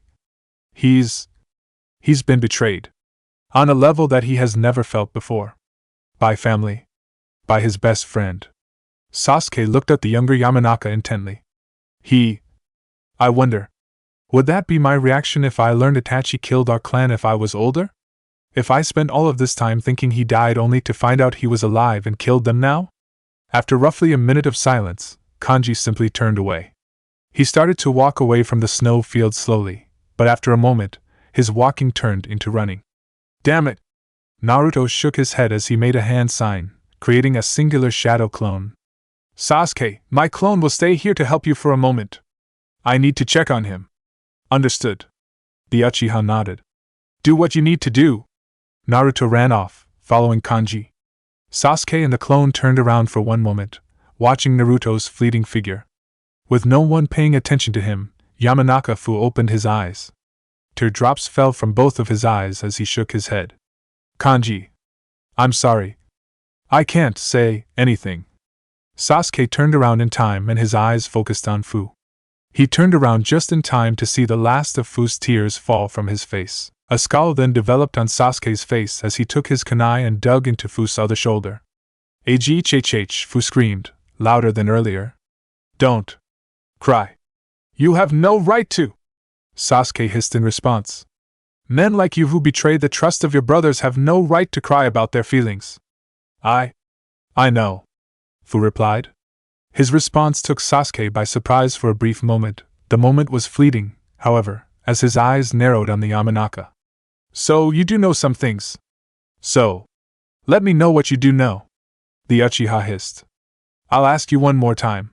What was your objective? Kanji ran with no direction seemingly in mind. He simply had to get away from the field, get away from his brother. He ran into the village streets of Shimagakure, running past villagers, accidentally shoving a couple that had been walking hand in hand. Sorry. Kanji squeaked out, only barely looking back to acknowledge his mistake. Kanji? Naruto called out. Kanji's eyes widened at the sound of Naruto's voice. He continued to run faster down the village streets. Naruto noticed the increased speed of his student and shook his head. Kanji, come back! Naruto shouted. The Yamanaka ignored his Jonin-sensei's words and continued to run. Naruto stepped up his own pace, trying to reach him. Naruto managed to catch up to him in an alleyway in the streets, next to a jewelry store decorated with bright, green lights around the doorway. As Kanji walked by the street, he managed to trip, falling headfirst into the snow in front of the door. He picked himself up quickly, but Naruto now had officially caught up. And Naruto-sensei, please, just let me be alone for a moment. Please, he requested. Kanji-san? Hanabi's voice called out. Goddamn it, them too? The Yamanaka brought his hands to his face. On cue with his words, Hanabi and Katsumi turned around the corner, coming face to face with their two blonde team members. Hanabi and I were just walking down the streets to kill the time, and we heard your voice, Katsumi said. She had a concerned look on her face as she studied her teammate.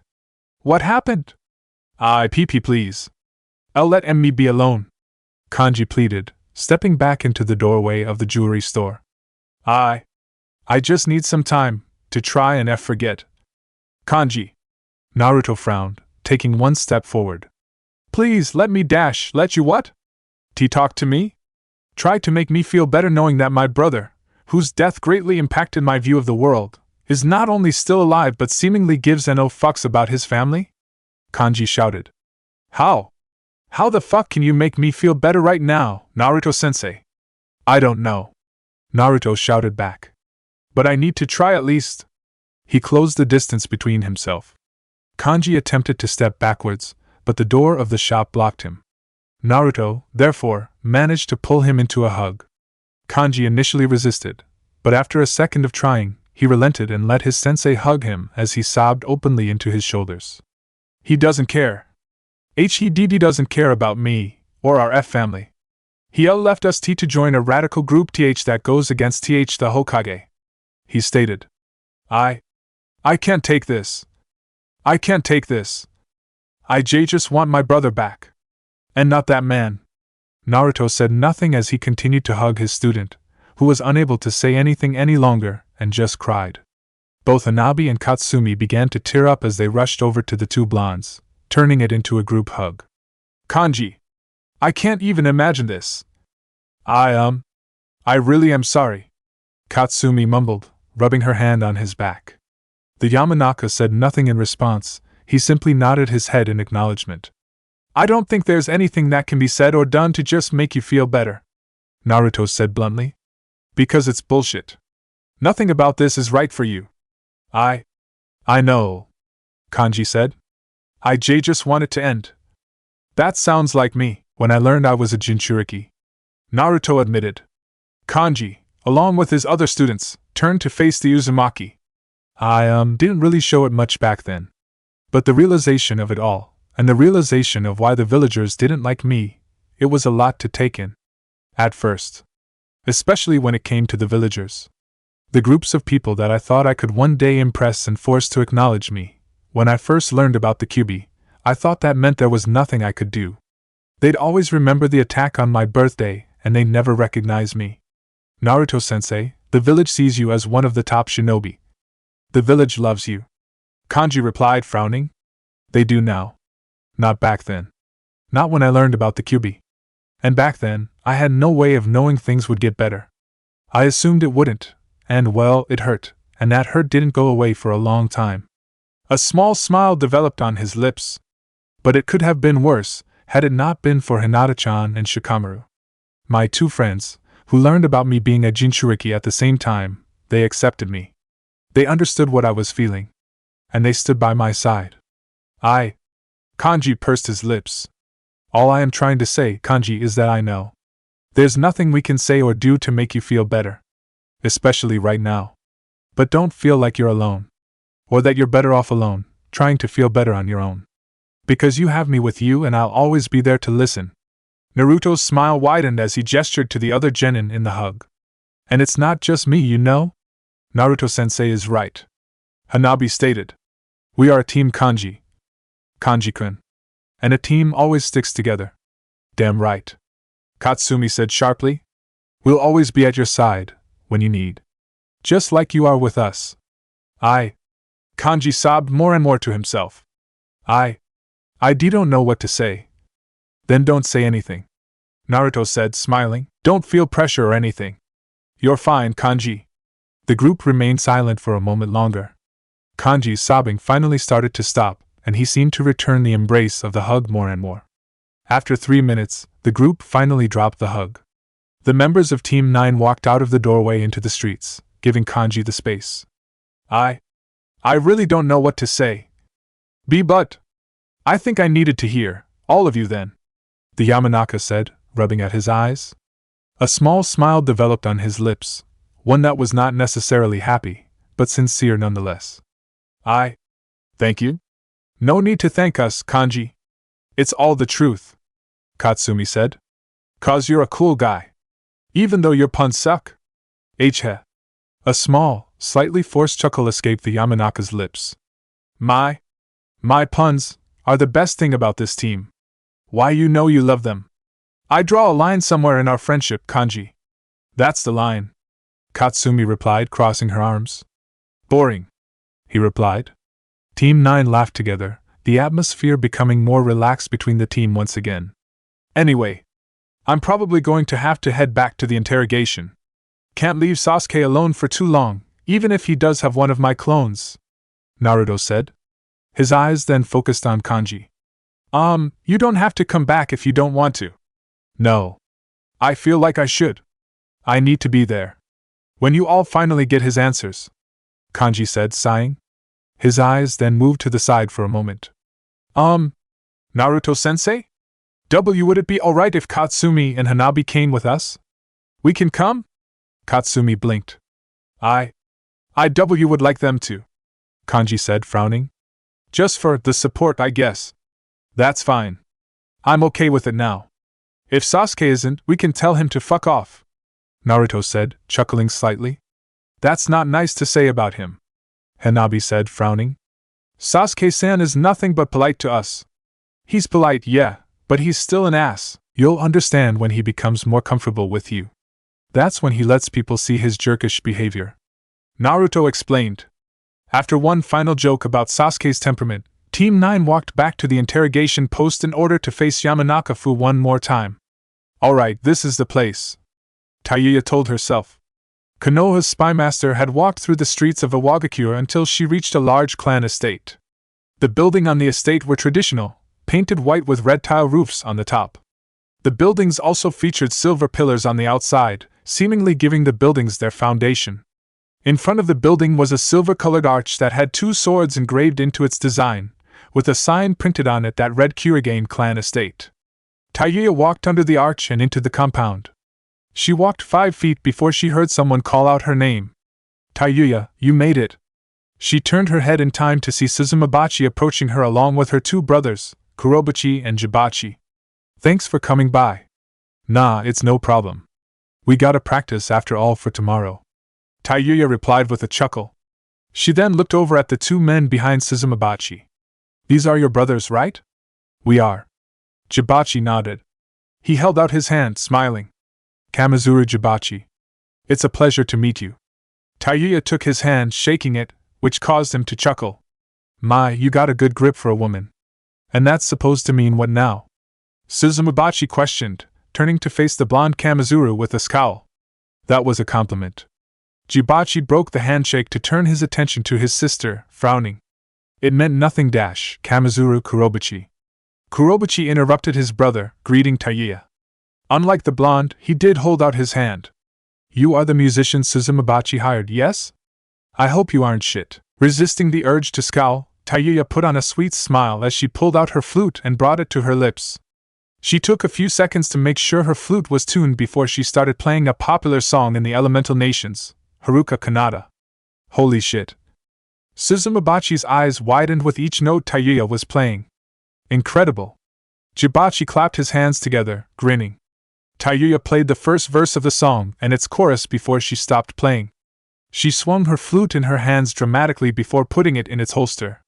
She then looked Kurobachi in the eye with the same sweet smile from before. Shit, wasn't it? She questioned. Funny. Kurobachi shook his head, chuckling. I liked it. And you? We'll get along just fine. If you are up to it, I actually can sing pretty well. Jibachi offered, adjusting his glasses. Let's discuss song choice and maybe find a few that can overlap. It'll be nice if we can play a few songs that the crowd will enjoy. Yeah, sure. I'm down. Tayuya nodded her head, grinning. Ah man, This is going to be amazing, Suzumabachi stated. You're going to wow the crowd, which will be great. It'll be super important in order to keep them interested in the rally. Damn right I will. Taiyuya nodded her head. She then gave the IWA Kunoichi a curious look. So we're practicing here for a reason, right? The rally's gonna be here. Yup. She nodded her head. I thought about doing it at our clan's compound at first, but holding it here is better because it shows the unity in our ideals. It's not just the Kamizura that believe in our vision of IWA, it is also the Kurigane clan. So, the Kurigane clan supports the Kamizura then? Taiyuya realized. I'll have to talk with Risho about this. Is that the musician you employed, Suzumabachi? Taiyuya and the Kamizura shinobi turned around to see a shinobi walking up to them. He was a young man who appeared to be in his late 20s with ivory-colored skin. He had long black hair that was tied into a bun with 2 silver needles holding it in place, and had dark blue eyes. He wore brown-colored armor with silver chest plates and silver coloration on his thigh that looked rather heavy, but it did not appear to hold his movements back slightly. He also had 2 scabbards attached to his waist and had the Awagakure forehead protector tied around his forehead. It is. Suzumabachi nodded her head. She then gestured towards the man. Taiyuya, meet the man who is permitting us to use the compound, Kurigane Kusari. Hey. Taiyuya waved her hand at the man. It's a pleasure. I hope you'll keep the people entertained, Kusari said, not even looking at the Uzumaki. His focus was still on Suzumabachi.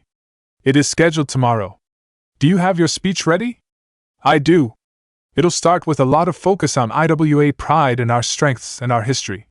Eventually, I'll direct attention to the Sandaime, she said, grinning. I think it's possible. I think if we can get this rally done well, word of mouth will spread. Maybe one more after that, then I'll have the support to challenge the Tsuchikage. Excellent.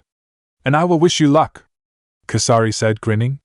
Remember that the Kurigane clan supports your claim and have helped spread your praise. And it's appreciated, Suzumabachi said. Her grin fell slightly as she shook her head. If only Inoki's slut for Konoha granddaughter and your black sheep cousin weren't doing all they could to undermine us.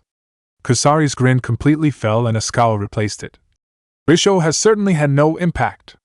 I do not care if he is a jonin now, that useless brat is a pariah to the Kurigane clan and the whole village knows it. His word matters not when compared to ours. You have a point. Jibachi spoke up, adjusting his glasses. Kusari turned his head to Taiyuya, his scowl still present. You're permitted to stay here for as long as you are rehearsing with the Kamizura clan here, but when your practice is over, I request that you leave the premise immediately. Sure thing, fucking asshole, Taiyuya mumbled under her breath. Kusari's scowl seemingly deepened. Taiyuya could not tell if he managed to hear her or not. His scowl seemed to be his resting face. With that in mind, let's get to practice, Suzumabachi declared as she started to walk through the compound's courtyard. Follow me, Taiyuya. I'll take you to the space. The Uzumaki nodded her head as she and Suzumabachi's brothers followed her through the compound. The 3 Kamizuru shinobi began to ask Taiyuya questions about her opinion on song selection, and she answered them casually, but her mind was currently preoccupied on everything she had heard. I definitely got to report this back. I need to get all of the info I can on this Kusari asshole.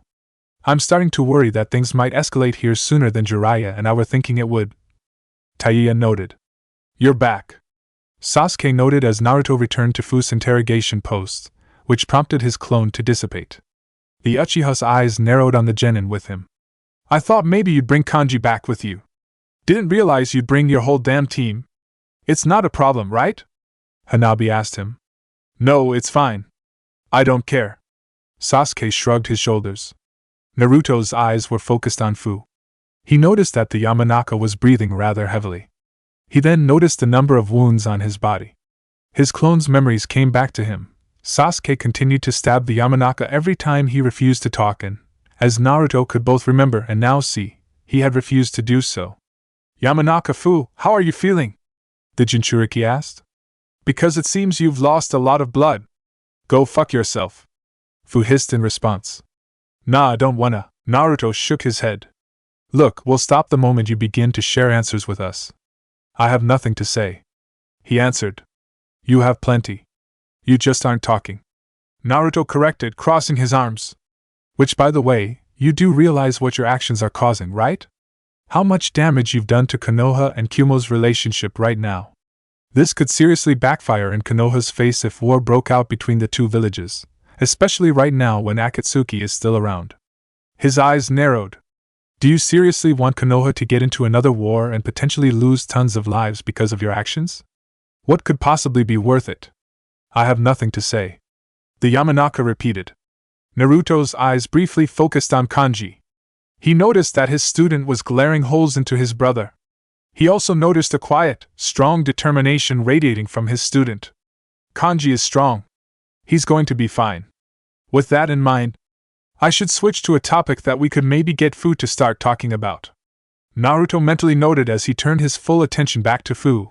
After all, he never stated he had nothing to say to Kanji's questions.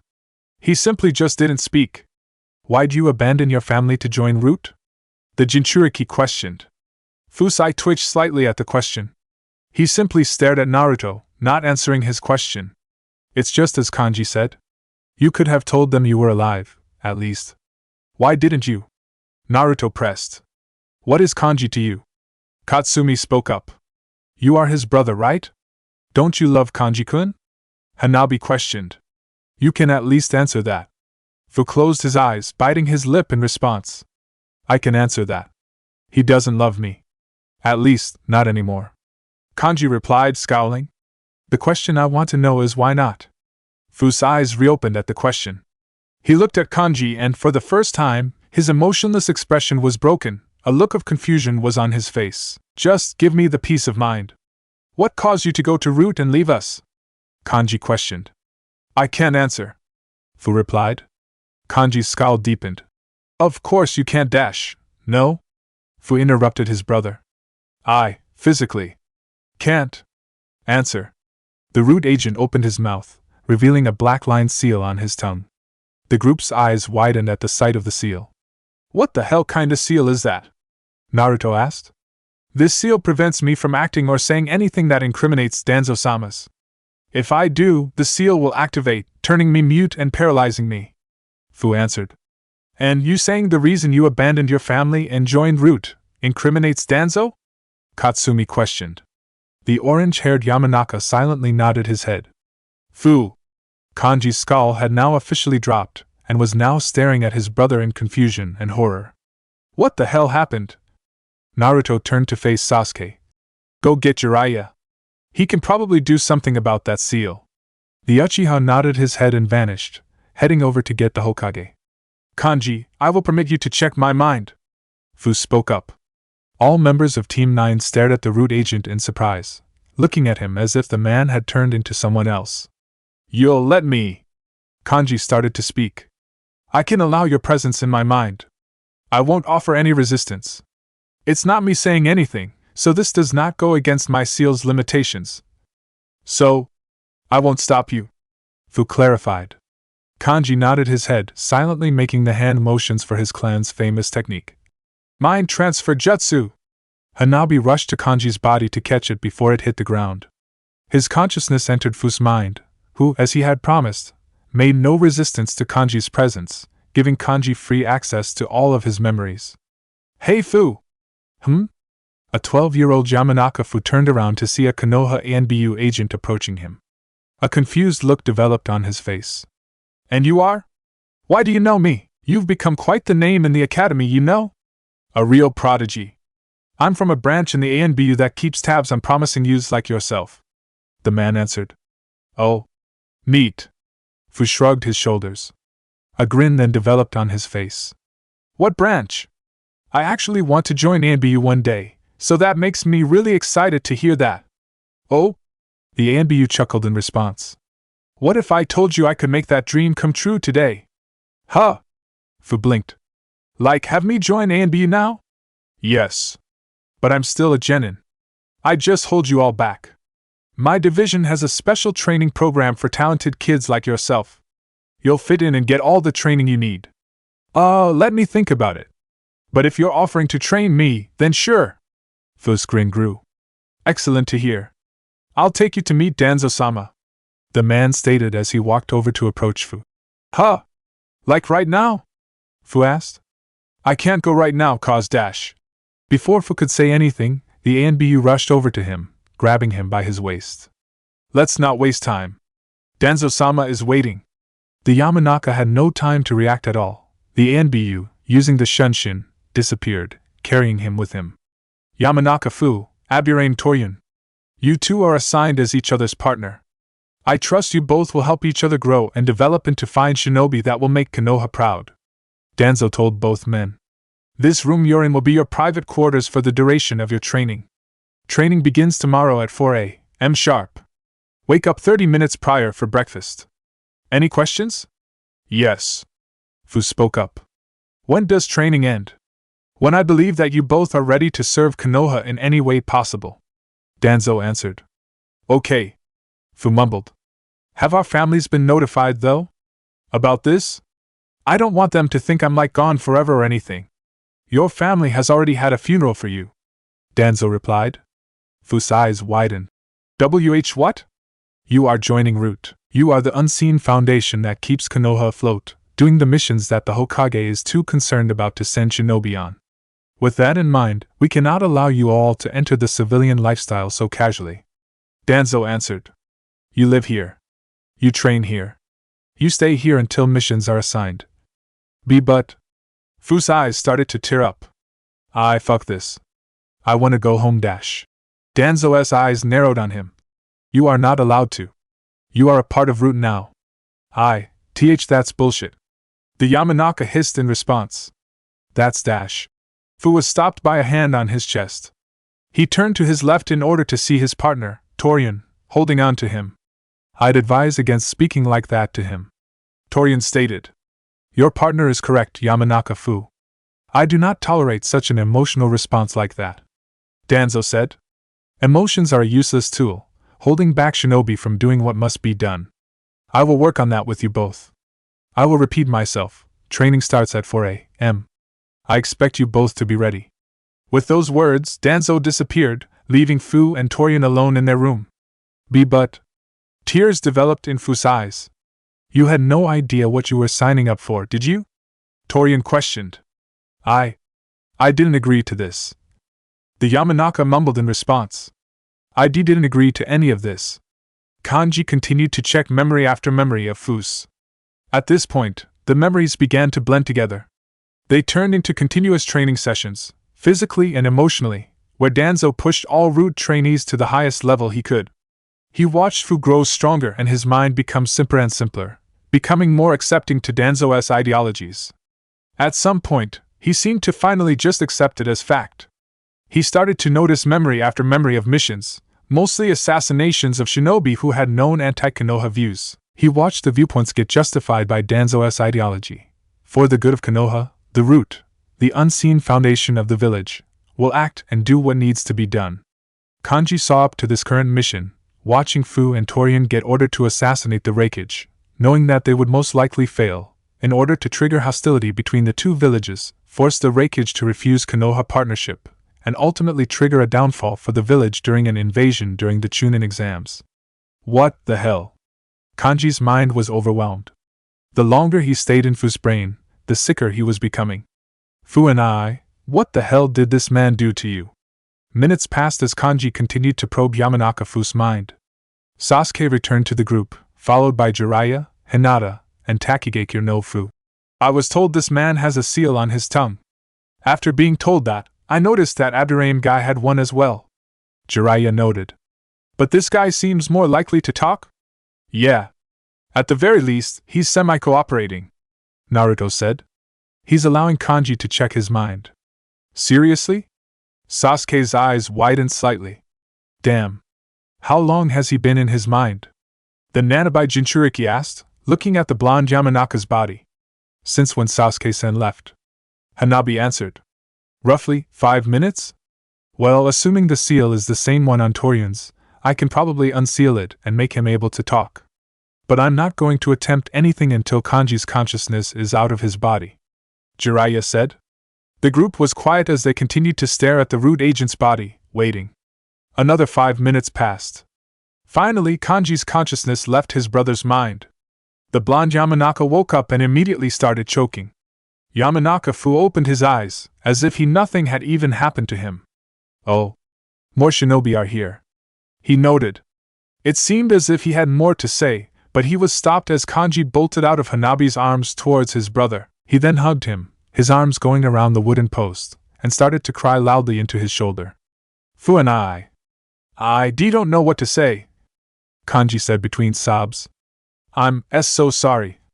You skimmed through all of my memories, so you know everything, his brother said, closing his own eyes once again.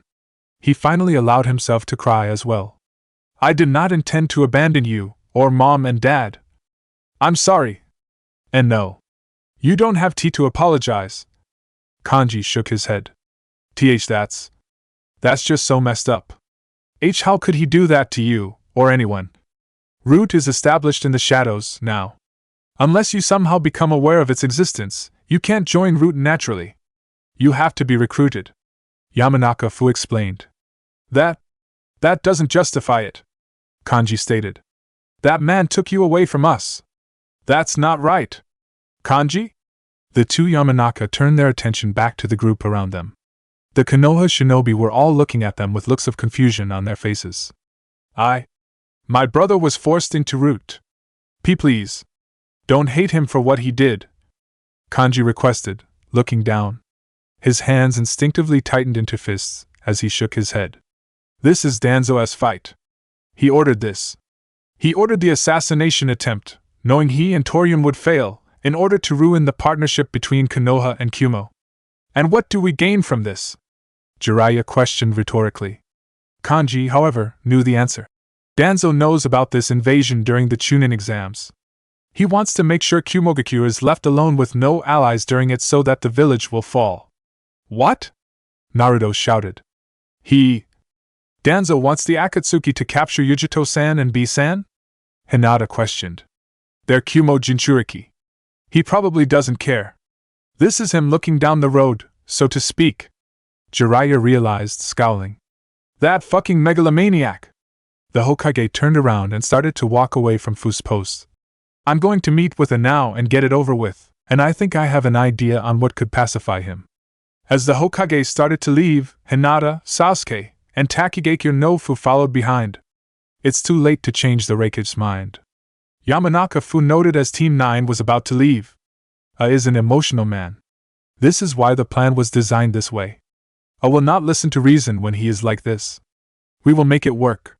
We'll get it through to him. We're not going to let your Danzo guy pull this off the way he planned. Naruto stated sharply. This is acting against Konoha's interests, and you know it. Fu replied, frowning. Kumo is not an ally of ours. We would benefit heavily from the village falling to Akatsuki. No village deserves to burn down simply because they aren't our allies. And Yujito and B definitely do not deserve to be captured by Akatsuki. Naruto reaffirmed. You agree with us, don't you, Fu and I? Kanji questioned. No. He shook his head. I am concerned about what you are doing. I think you're ruining our chance to take down Kumogakure. Then why did you let me check your memories then? Kanji questioned. Fu's eyes widened in response. Because you know what memories I was looking at. You could have stopped me the moment I finished learning how you got put in Root. You let me see everything. You let me, knowing that I would tell the Hokage. Fu did not have a reply. We'll be back. We have to go catch up with the Hokage, Naruto said, his eyes focused on the orange-haired Yamanaka. But we will be back to talk with you more, Fu. With those words, Naruto, Hanabi, and Katsumi left the area, following after the Hokage. Kanji turned to follow them but stopped himself. He turned back around to look at his brother one more time, a smile on his lips as more tears came down his face. God, I'm getting emotional whiplash right now. He mumbled to himself, his smile growing somehow wider. I'm just glad you're alive and still you, Fu and I. We will back, okay? Okay, Fu nodded his head. With a smile on his face, Kanji followed behind his team. Yamanaka-fu was now left alone. The man closed his eyes as he began to reflect. What have I done? I just let my emotions take over me. Danzo-sama, I may have screwed over the plans. Please forgive me. Fu shook his head. Despite his regret, however, he could not deny the feeling of happiness in his heart, the happiness of seeing and talking with his brother and letting his brother know the truth. Regardless of any training he had, Yamanaka-fu had been an emotional child, and that was still a part of his being, no matter how he tried to repress it. Agreed with Jiraiya immediately. The Kumo and Konoha shinobi all met together, once again, in Ikki's conference room. The Shimo daimyo this time, however, was nowhere in sight, only the shinobi were present. "You better have some good damn info for me," the Raikage declared sharply. "What did you get from them?" "As we had expected, they were working for Danzo." Jiraiya started. "We had already accepted that fact." ES eyes narrowed on him. "Give me something substantial." "Danzo did order the assassination on you but planned on it failing. He wanted to destroy any budding relationship between our villages and create hostility leading into the Chunin exams. He essentially wanted to force a situation where no village would assist you in the oncoming invasion by Akatsuki." The Hokage continued. "He wasn't planning on the Raikage's assassination working. He was planning the entire destruction of Kumo." Yujito realized, a scowl on her face. "Monster. And there's a chance that Akatsuki would have won. If they got the Rinnegan and Madara, we'd have a hard time, son." Be added. "Sosei's death and the attempt on my life were all set up for the downfall of my village." A breathed in, doing his best to stay calm. He was doing a poor job, however, as electricity began to emit from his body. "Jiraiya, explain to me one thing. Why the fuck has your village not executed Shimura Danzo by now? The moment Hiruzen disbanded Root, he should have burned his body to ash. With each passing day, I see Sarutobi-sensei's judgment call on Danzo to be a mistake." Jiraiya admitted, frowning. "I personally could not call for an execution without any proof of treason from him. This testimony is proof. I will have Danzo executed." A small smile developed on his lips. "And I will personally deliver his corpse to you during the Chunin exams as proof." "I appreciate that. I'd love to kill him myself, but I know that bastard is slimy and may somehow get away if we dragged his ass to face his trial in Kumo. I'll settle with just beating his corpse into the ground," I declared, crossing his arms. "I also want one of the Root agents. I think you have a right to execute one of them when you get back to Konoha, but I want to do an execution myself. I don't care which, simply allow me to kill one of them. Yamanaka-fu was the one who shared information with us. We will give you the other agent, Aburain Toryun, to execute," Jiraiya stated. I scowled, seemingly wanting to have executed Fu instead, but he nodded his head in concession. "I'll accept that. If I may be so bold to ask, are villages gonna work again or are things still whack?" he asked. "Yes. Our villages will work together for the time being during the exams," I answered. "So long as you deliver Danzo's corpse to me by exam time, I believe I can trust your village to be willing to help ours. I can promise you I will gladly follow through with that," Jiraiya said sharply. "That rules. And I assume training on Shimigame is still cool?" he asked. "No." I shook his head. "Huh!" Naruto blinked in response. "What?" Yujito spoke up, banging the round table. "Raikage-sama, please. We need to get all the Jinchuriki up to our level in order to fight the Akatsuki. And that's where I now disagree on, because while I do trust Konoha for the time being, I now know that they're incompetent," the Raikage answered. Jiraiya immediately glared at the man, but it did not even turn to look at him. "I have confirmation with this situation with Danzo and Root. I can't trust what the village will do with Jinchuriki that are capable of accessing Biju mode. Konoha would not do any harm to your village," Naruto said, frowning. "Literally, it's just help with us learning something to fight Akatsuki. My answer stands." I reaffirmed. "Train on your own terms. If you're strong enough, you'll survive. If not, you'll die fighting them. All that matters is that Akatsuki does not win. That's all that matters. But it would be beneficial if all the Jinchuriki could enter Biju mode for the sake of fighting this man," Yujito declared. "Raikage-sama, please reconsider. We are going to be fighting someone with the Rinnegan. This man could very well be another Rikudo Sennin. We need all shinobi involved to be as strong as possible. It should not be Kumo's responsibility to pick up the slack of the other villages." I stated. "That's..." Hinata took in a deep breath, resisting the urge to scream. She was quiet for a moment, calming herself, before she focused her eyes on the Raikage with the most neutral expression she could muster. "Isan, you were okay with this 2 days ago," she said. "I was already uncertain about this. And as I just said, this incident with Danzo confirmed my problems with it. I replied. Are you sure that's why? Or were you just looking for an excuse to turn it down? Hinata pressed. Right now, it seems like you're simply willing to risk the lives of the 9 Jinchuriki because of a personal issue you have with Konoha. Damn! B whistled to himself. That wasn't smart to say, but damn, that roast was art. Hey hey! Jiraiya's eyes narrowed on Hinata for a moment. Hinata know your place, Hyuga Hinata. The Raikage interrupted the Hokage, his eyes glaring into the Hyuga. I do. And I am trying to ensure that your village does not fall to the Akatsuki and that all the Jinchuriki survive. That is the other end goal of this, right? We don't want them to get captured and we do not want them to die, right? Hinata questioned. Because you are aware it's not just Naruto-kun, Fu-san, and the other non-Kumo Jinchuriki at risk, right? Yujito-san and B-san are also in danger. Don't talk down to me. I hissed, standing up from his chair. If any Jinchuriki ended up dying, it would not be B and Yujito. They're the only ones who don't need fancy training to learn Biju mode. They already know how to enter Bij mode. Hinata did not seem fazed at all by his words. She simply crossed her arms and looked at him with her neutral expression. You're just making assumptions, though. You don't want to take the extra time to ensure a higher chance of survivability because of some selfish, toxic pride you have. What? The Raikage roared. Hinata's head tilted slightly. Did I stutter or something? What's confusing about what I said? Hinata. Naruto looked at Hinata standing her ground in front of the Raikage. He watched his once shy girlfriend staying strong, not being affected in the slightest by the Raikage's words or his killing intent. She did not need his or anyone backing her up. She was able to take care of herself. A smile developed on his lips. You're really badass, Hinata. Toxic pride, how dare you talk down to me? I shouted. I am the Yondaime Raikage. Then act like it. Hinata replied. Put the interest of your village and your Jinchuriki ahead of your own pride. Yes, body began to radiate more electricity. He began to crack his knuckles as killing intent filled the air around them. I'd watch yourself, if I were you, he said quietly.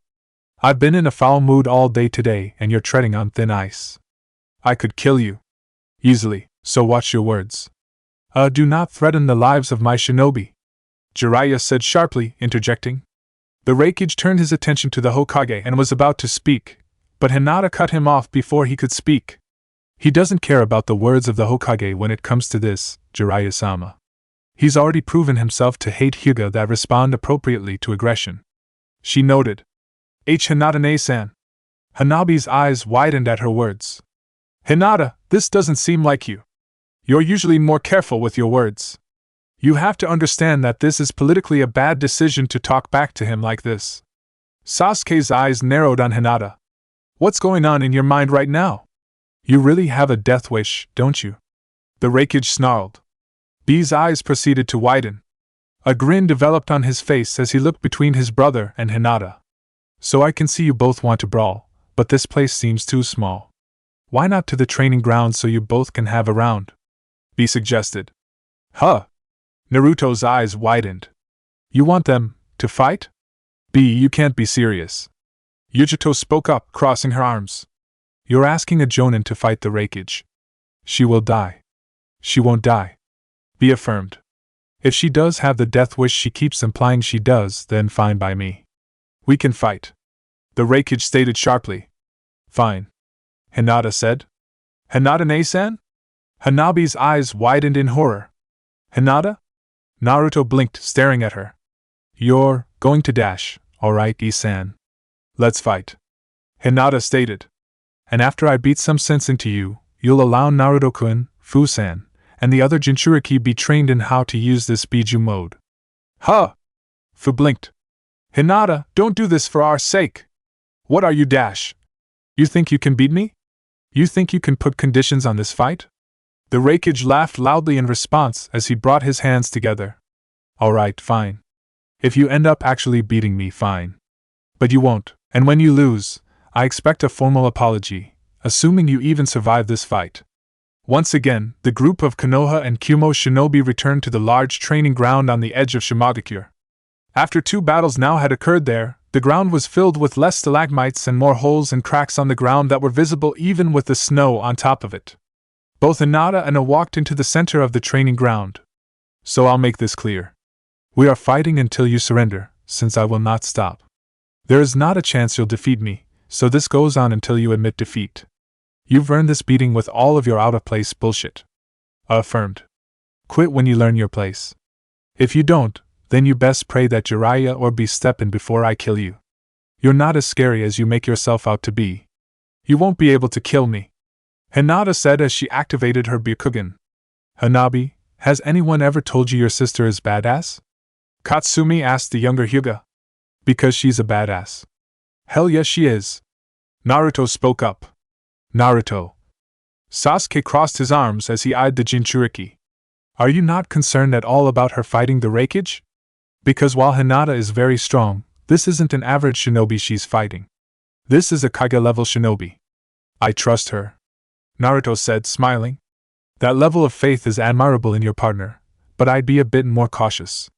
Yujito spoke up, frowning. The Raikage is not someone you want to make an enemy out of, and she's gone out of her way to do. And he was already in a bad mood, too. Darui acknowledged. Don't worry, things will be fine. Surely she'll shine. Be noted. Besides, this is just what bro needs. Once they beat into each other, he'll agree. Darui looked over at the Hachibi Jinchuriki. What do you mean he needs? B said nothing in response, his eyes focused on the two shinobi. Bro, you need to get all your anger out now in order to think more clearly about all this shit. And I think the Hyuga here can help you do that. He thought to himself. After all, she's got her own anger at you that she can beat out as well. The spectators grew quiet. Hinata and I stayed still in the center, focusing on one another. 1 second passed by. The two shinobi then readied themselves, Hinata biting her thumb and making hand signs while it began to channel electricity. Lighting style armor. Summoning jutsu. As the Yondaime Raikage surrounded himself with lightning, creating layers of electricity around every inch of himself, Hinata slammed her open palm into the ground, creating a poof of smoke. Within seconds, she was standing on top of a large blue snake with a black stripe going down its body. Dokiki-san, it has been a little bit, Hinata said, patting the top of the snake's head. If you have to retreat, please do so whenever. But for now, I could use your help. Understood, Hinata-sama. The snake nodded his head. While I am impressed that Konoha has another snake summoner, you'll need more than that to fight me, I declared sharply as he charged forward at the snake. The Raikage reached the snake's body almost instantly and proceeded to punch at the snake. Dokiki attempted to slither away and dodge the attacks, but the Raikage managed to catch up to it and deliver a punch to its body. The snake hissed in response and swung his tail at the man, but the Raikage jumped over it easily, avoiding it. Hinata, still atop of Dokiki's head, raised her bow and pointed the arrow at a water-style, never-ending arrow downpour.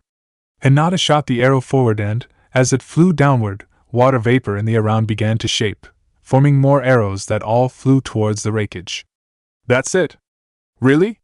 I snorted in response as he started to move his hands in a rapid forward motion, punching the arrows as they reached him. His lightning-covered fists managed to shatter each water arrow just as they would have contacted him. Is this all you're capable of? These are the techniques you thought would beat me? Hinata bit her lip in response before placing her bow back in its holster on her back. She then held out her palms downward. 8 trigrams vacuum wall palm. 2 massive waves of chakra shot forward from Hinata's open palms towards ES body. The Raikage, however, managed to avoid them. He then jumped into the air, flying towards Hinata's position on top of Dokiki. Let's take this fight up close, Hyuga, I said, grinning. I haven't fought a Hyuga in forever, so this should be fun. Dokiki, in response, attempted to swing his tail upward at the Raikage's flying body. The Raikage, however, changed his position mid-air, avoiding the tail. He was forced to land back on the ground and jumped back into the air towards Hinata. Gentle step twin lion fists! As it flew towards Hinata, Hinata's arms covered themselves in blue, visible chakra that formed a chakra shroud that resembled lions. The Raikage landed on Dokiki's head and attempted to punch Hinata with a lightning-covered fist, but the Hyuga managed to dodge, sidestepping him narrowly. I then attempted to punch her once again, but she managed to slide away once more. Slippery. I don't think I've ever fought an evasive Hyuga before. Most of you just like to stand your ground. Good to see one knows the proper way to fight someone stronger than them. He grit his teeth in frustration before turning his attention downward. Dokiki was starting to move erratically, trying to shake the Raikage off his head. He then jumped into the air and slammed his foot downward. Guillotine drop! The Raikage delivered a downward kick into Dokiki's head, causing the snake to screech in pain as he was forced downward into the ground. The snake groaned in pain as it remained in place in the ground, eyes closed in pain, but did not dispel. Now back to dash. Cut himself off as he jumped back as Hinata attempted to punch at him with her chakra-shrouded fists. Quick reaction time. 10 years from now, and you'd make a good match for me. A smirk developed on his lips as Hinata charged at him once again. He jumped back, avoiding her next punch. But in this day and age, you're still out of your league, kid. The Raikage jumped back forward towards Hinata's body, holding out his arm. He rushed her with such speed that she was unable to get away, slamming his arm into her neck. She immediately coughed up blood and felt jolts of electricity rush through her body.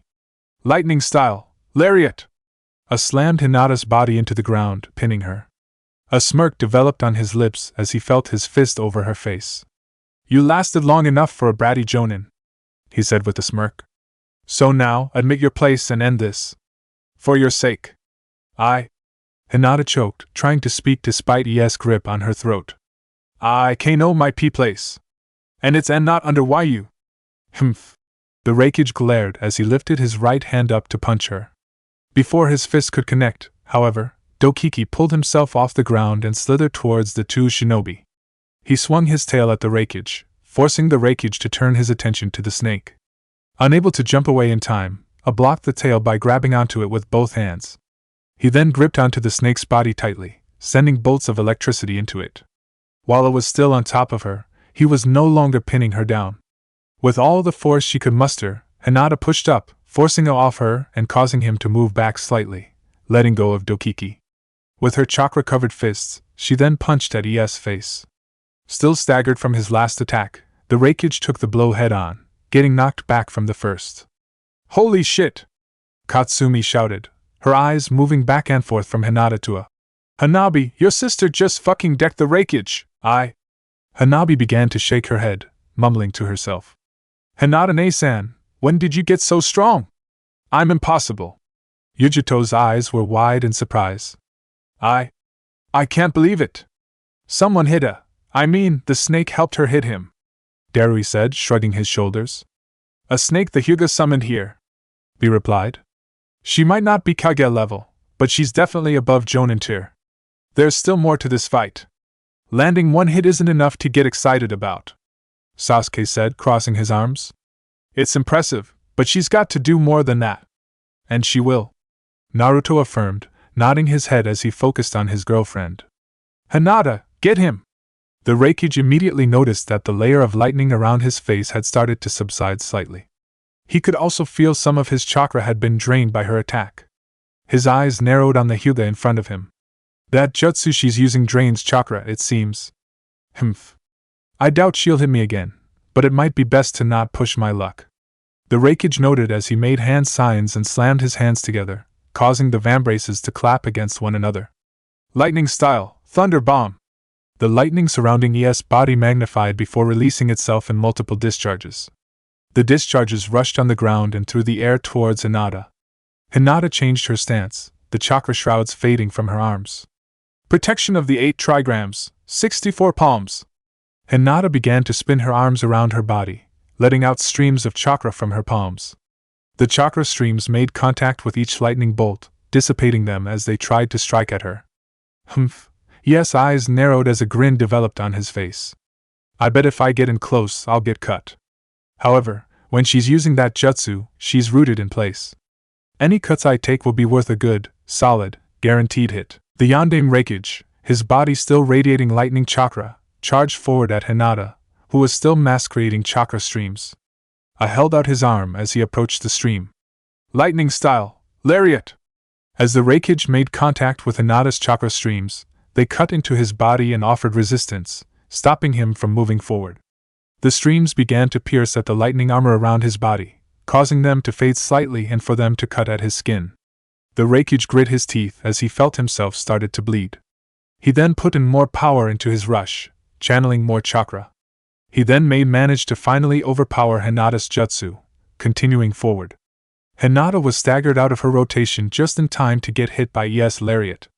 This time, however, she was sent flying backwards, rolling in the snow-covered battlefield until she collided with one of the few remaining stalagmites, shattering it upon contact. The Raikage then rushed at her body one more time. Before he could punch her, however, Dokiki charged up from under the earth. A jump back in time before the snake could launch him into the sky. "Hinata-sama!" The snake called out to her. Hinata, having stabilized herself, jumped on top of the snake's head. She then held out her palms as the snake opened its mouth. "Snake poison spread!" Dokiki spat out a purple, poisonous liquid from his mouth as Hinata's palms released 2 vacuum palms directly into the poisonous streams. Her technique caused the poison to rush forward even fast. The Raikage continued to jump back, avoiding the poison. Upon the poison make contact with the ground, the liquid evaporated into a poisonous cloud. Hinata then held out her palms, releasing 2 more vacuum waves into the clouds, causing them to fly forward at a. "That Abdurrahim root agent tried the same thing. Didn't work then, won't work now," he taunted as he opened his mouth and released a stream of water while channeling lightning chakra in his arm and tossing it forward. ES jutsus collided with the cloud, causing it to dissipate. Hinata shook her head in response as he jumped off Dokiki's head, channeling her chakra into the lion-shaped shrouds around her arms once as she landed on the ground behind the Raikage. She then attempted to punch the man, but he jumped back. Dokiki slithered forward, swinging his tail at him, but it jumped up and landed on his tail. Hinata then jumped onto the tail and attempted to punch him again, but he continued to dodge, jumping further up Dokiki's body. "Aggressive," A noted, rolling his eyes. "Answer me this already, Hyuga. What exactly are you so mad about? The fact that I don't think it's necessary to train your Jinchuriki?"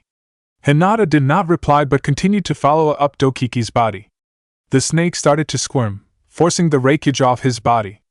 Hinata jumped down above his body and attempted to punch downward at his head, but the Raikage sidestepped, avoiding her attack again. He then went on the offensive, punching forward. She tried to sidestep, but his fist barely connected with her shoulder, and she winced in pain as she got away. "I know you're in a relationship with that Naruto kid. Is this what it's about? Because you're concerned for his life?" he questioned, rolling his eyes. "Some faith you have in him, if you think he'll die dash. I have plenty of faith in him." Hinata spat out, glaring at the man. "I'm just sick of how you always take advantage of Konoha. Force the village to play by your rules and then still try to walk over them as if you're better and above anything else." Her glare intensified as the chakra shrouds around her arms seemed to grow. "You look for excuses not to help out the other villages.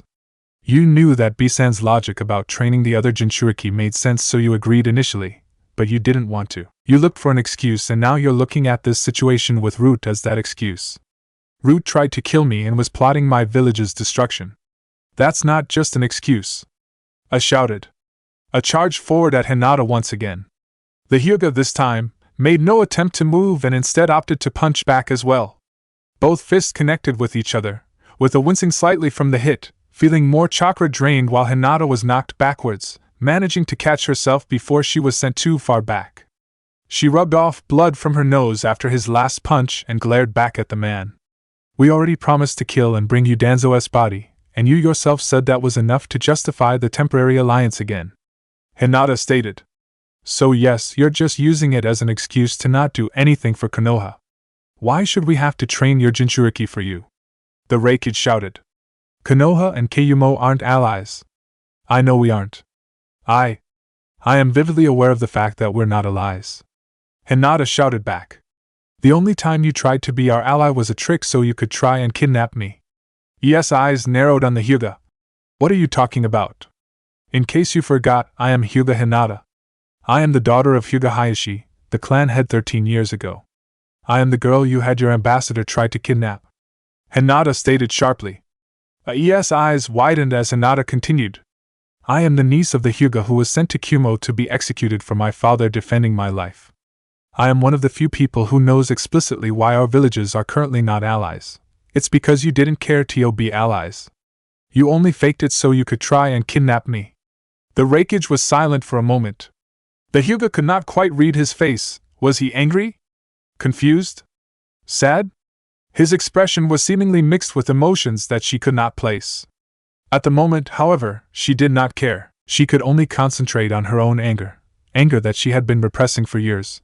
Anger that she tried to repress to remain political. Anger that had finally been leaked out and was not going to stop. So no. I don't think rude is an excuse. You saw a chance to back out of a deal with Konoha again, and you took it, she affirmed. I'm sick of this. I'm sick of all your excuses and bullshit.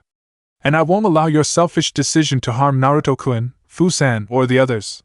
You're going to allow B-san and Yujito-san to train them like you promised. This is one last deal you're not breaking. Hinata. Naruto's eyes softened as he looked at the Hyuga. We talked before about this, but geez, she's been holding all of this in, huh? The Raikage tried to kidnap her? Kanji spoke up for the first time since the battle started. Yes. He did. Hanabi said. 13 years ago. Before I was even born. Her eyes glared into the figure of the Raikage. Father killed the ambassador that tried to kidnap him. Then the Raikage demanded his body back as compensation, refusing to acknowledge the Kumo shinobi that tried to kidnap her and denying responsibility. And the village was forced to hand over our uncle, Niji-san's father, to appease him. I'm familiar with the story. My father mentioned it to me one time. Sasuke admitted, frowning. He actually got a little more protective of me in the aftermath whenever foreign shinobi came into the village. Whenever the Chunin exams were going on, I wasn't allowed to leave home without Itachi or another clansman with me. So, is that what Kumogakure is like? Katsumi questioned, her eyes turning to face the 3 Kumo shinobi. That's how it was. Darui acknowledged, pocketing his hands. Hinata-san's fate was actually my mother's. Huh? Naruto turned to face the man. What do you mean? Suppose you all haven't seen me fight, so none of you all know about my bloodline limit, the Jonin said with a shrug. My mom was from some forgotten clan in Mizuno Kuni that had the storm release Kekkai Genkai. She was kidnapped and brought to Kumo and gave birth to 2 children, myself and my older brother. She then killed herself because it was too much. What? Hanabi's eyes focused on the man. What, you two? You. Katsumi shook her head, a look of disgust on her face. How can you serve a village like Kumo after all that? After what they did to your mom? Again, things have changed. Darui said. It's not the same village. Naruto turned his attention away from the fight to look at Darui. A frown was on his face as he stared at the man, as if a realization was dawning on him. What happened to your brother? He asked. Darui turned to look at Naruto. For the briefest of seconds, a look of anger developed on his face. It took Naruto by surprise seeing the cool-headed, calm Kumo Jonin who did not speak much look so furious. As quickly as it came, however, the look vanished and his standard, lazy demeanor returned and brought a hand behind his head. He turned missing ninja. You probably wouldn't know much about him, though. He's been dead for a couple of years. Darui said, shrugging his shoulders. So I was right. That is Nasamurita's brother. Naruto noted, recalling his very first encounter with Akatsuki and the angry Kumo missing ninja that he killed. A sigh escaped his lips. And he knows I killed him too. Conversation ended there as everyone turned their attention back to the fight. Bro, yeah, you needed this. B noted, shaking his head. You both needed this. Now you'll both get peace. So you have nothing to say? No witty, taunting remark? Hinata questioned, her eyes narrowed. You're not even going to charge at me again? She crept downward, preparing to charge. Then I'll be the one to make the move. Hinata charged forward at again, preparing to punch at him with her lion-shaped chakra-shrouded hands, but as she approached the Raikage, the man dropped his lightning armor. Her eyes widened and she stopped her charge, jumping back and placing distance between herself and the man. What are you doing? She asked. Should have realized you were the same girl. You clearly aren't a branch Hyuga and you're the right age for it. A noted, letting out a sigh. Is acknowledging it? Jiraiya's eyes widened in surprise. The biggest difficulty when handling Kumogakure with the Yandame Raikage is ES' stubborn denial of his actions, such as the attempted kidnapping of Hinata. Whenever pressed on subjects, the Raikage will fiercely deny and take offense, making the situation worse. The sole reason Hizashi was even sent to Kumo in the first place was ES' inability to responsibility. He claimed the attack on the ambassador was unprovoked and demanded compensation for the offense, threatening war if not given. Was a stubborn man. He was a prideful man who would never acknowledge his mistakes. And he is, how? Jiraiya shook his head. You. Hinata's eyes narrowed in on the Raikage. What dash, everything I do for Kumo's sake. Spoke up, looking Hinata in the eye. I am willing to do anything to keep my village safe and strong. More than any Kage, I would imagine. Even kidnap children with Kekkai Genkai and force them to either be loyal shinobi to Kumo or force them to breed loyal shinobi. Hinata said, scowling.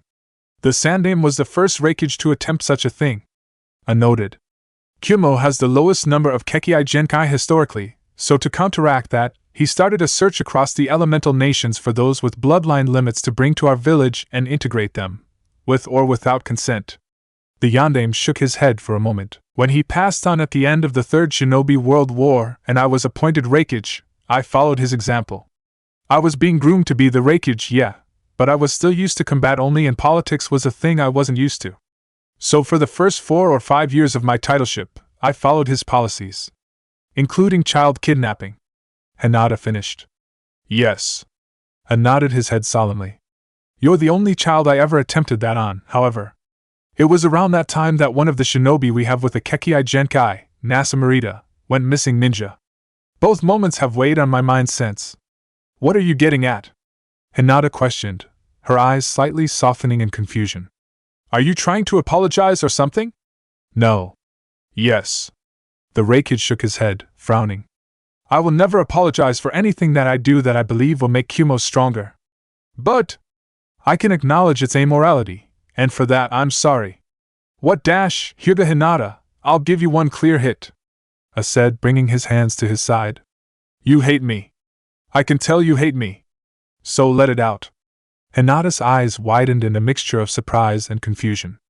A frown developed on her face as she stared at the Raikage, contemplating what to do. He seemed to notice her confusion and shook his head. This isn't a trick. I know personally the best way to get out your anger is through release. So, get it out. Attack me with any jutsu, at any point in my body. A smirk developed on his face as he tapped his chest. Try and kill me too, if you want. I won't stand still for an attack that will kill me, but I'll permit you to try. So, go for it. Hinata stood still for a moment, saying nothing. Her stance relaxed for a moment, as her eyes focused in on the Raikage. Seconds passed by as the two continued to stand still, staring at each. Seconds turned to a full minute when Hinata finally got back into a stance. She then charged forward at the Raikage. Just as she reached him, however, the lion-shaped chakra shrouds vanished from her arms. With her bare right fist, she punched hard in the jaw, pushing him back slightly in the process. The Raikage hissed in pain, feeling blood coming from his nose and feeling as if a tooth had become loose. He quickly recovered his footing and looked at the Hyuga sternly. You could have done worse, he noted. You could have hit with your chakra shrouds after all. Or shot an arrow at me. Or use any jutsu. Even if I thought you would willingly take a killing blow, I wouldn't try. Hinata said bluntly, frowning. Don't confuse this for forgiveness.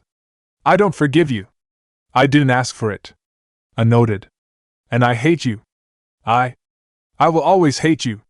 For nearly damning me to a life against my will. And for taking away my uncle and creating so much anger and sorrow in my cousin's heart. Hinata spat out. Her frown deepened and shook her head. But even if you won't admit, I think you do regret it. And regardless of any regret or not, I'm not an idiot. I see you care for your village. And your village needs its leader. The Raikage and Hinata were both quiet once again, staring at one another. They kept their eye contact for another minute before a smirk developed on ES' face as he turned away. Nice hook, he complimented. Most shinobi aren't able to keep up with me, you know?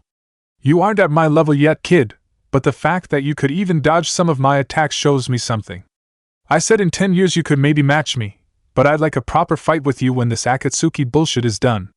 Bet you could bring the gap in our skill level even closer. Hinata's eyes narrowed on the man. Are you surrendering? I can fight more. But consider this my concession, he replied. Then what about training the Jinchuriki? Hinata continued to prod. Are you agreeing to our terms? B. Yujito. turned his attention towards the two Jinchuriki at the side. They walked forward, along with the rest of the shinobi watching. The moment the second exam is over, during the month of off time, invite all Jinchuriki to Shimigame.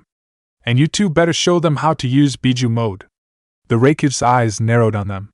And so help me God, if any of you 9 die in the fight against Akatsuki, I will personally kill you both. No need to tell me twice, we'll make them all look pretty nice. B replied, grinning. It'll be our honor. Yujito bowed her head as she turned her head back to Fu and Naruto. B and I will be strict teachers, but I'm certain you'll manage. And when we all can activate Biju mode at will, we can finally spar and see who really is the strongest. Haifu grinned in response as she gave the Kumo Jinchuriki a thumbs up. I'd really like that, Yujito. Naruto did not reply to her words, however, and simply nodded at her suggestion. His eyes focused back on Hinata, a large grin on his face. Hinata, you're easily the strongest one here, he told himself, blushing slightly. Jiraiya, I want to talk with you a little more in private, a few things related to exam preparation. A noted, rubbing the blood off his face. Let's meet in Iki's office one more time. Let's get everything settled today so we can return to our respective villages tomorrow. Agreed. The Hokage nodded his head. With those words, the group of shinobi started to walk away. Jiraiya and A walked silently with each other to Iki's estate. Yujito, and Darui walked together, no destination clearly in mind. Sasuke, Fu, Katsumi, and Kanji all walked back towards the hotel. Naruto and Hanabi stayed behind, however. Both were staring at Hinata, who was still standing in the battlefield.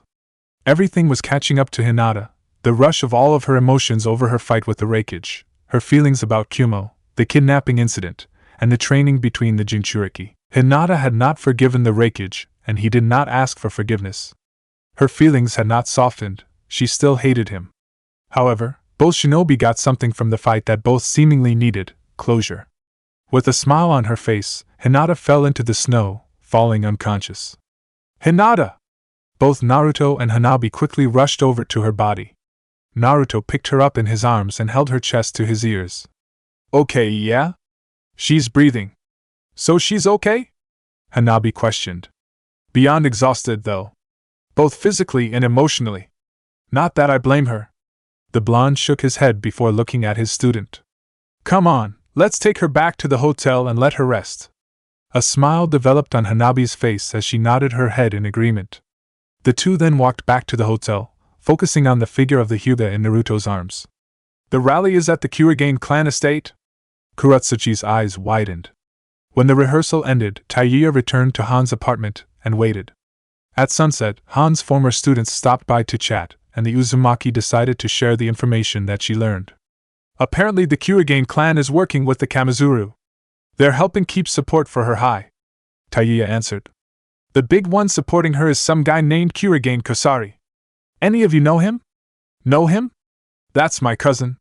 Risho snorted, crossing his arms. He's an absolute ass. He's like... Rodo paused as he titled his head. Question, did you ever meet Risho before Naruto pulled the stick out of his ass? Risho immediately raised his middle finger. Taiya snorted, before shaking her head no in response. Well, he's worse. Kusari is super classist. Like, he's the kind of guy to look down on you if you don't have some clan lineage. Rodo said. He's always had a thing against Gramps, actually. Kuratsuchi said, scowling. He's always thought that the Tsuchikage should be a shinobi from one of Iwagakure's historical big three clans, the Kurigane clan, the Kamizuru clan, or the Kinrya clan. Anyone else being Tsuchikage, to him, is an insult to Iwa's history. Charming! Taiya rolled her eyes. So who puts up with his bullshit? And why? IWA tends to look past personality if the person is strong enough, and he's the strongest Kurigane clan shinobi currently alive. He's easily the best swordsman our village has and can use our clan's iron release Kekkai Genkai to its highest level. Risho admitted, frowning. Also, clan lineage does help. People will tend to gravitate towards the words and beliefs of a shinobi with his name. You humans are so obsessed with clans and history. It's quite perverse. Han noted, rolling his eyes. It leads to situations like this. So, the rally is going to be at the Kurigane clan estate? Kuratsuchi asked again. Yeah. Apparently, the invitations are being disguised as a general IWA Pride rally. I don't think the Kamizuru shinobi are even being mentioned. They'll just be a surprise to those who go. Taiya answered. We'll be there to crash it, Risho said sharply. We'll be excited to crash this one. Just be careful about this, though. If your cousin's gonna be there, I'm sure it'll take more than just a little heckling to get the rally cancelled. Roto noted, frowning. We'll manage something, Kuratsuchi noted. A smile developed on her face as she nodded at the Uzumaki. I appreciate you sharing all of this with us. I know you're just getting info for the Hokage, but it means a lot to tell me this. It can help me fight back against Suzumabachi internally. Of course I'd help out. Any friend of Naruto's is a friend of mine, Taiya said, grinning. And you all are pretty cool fucking people.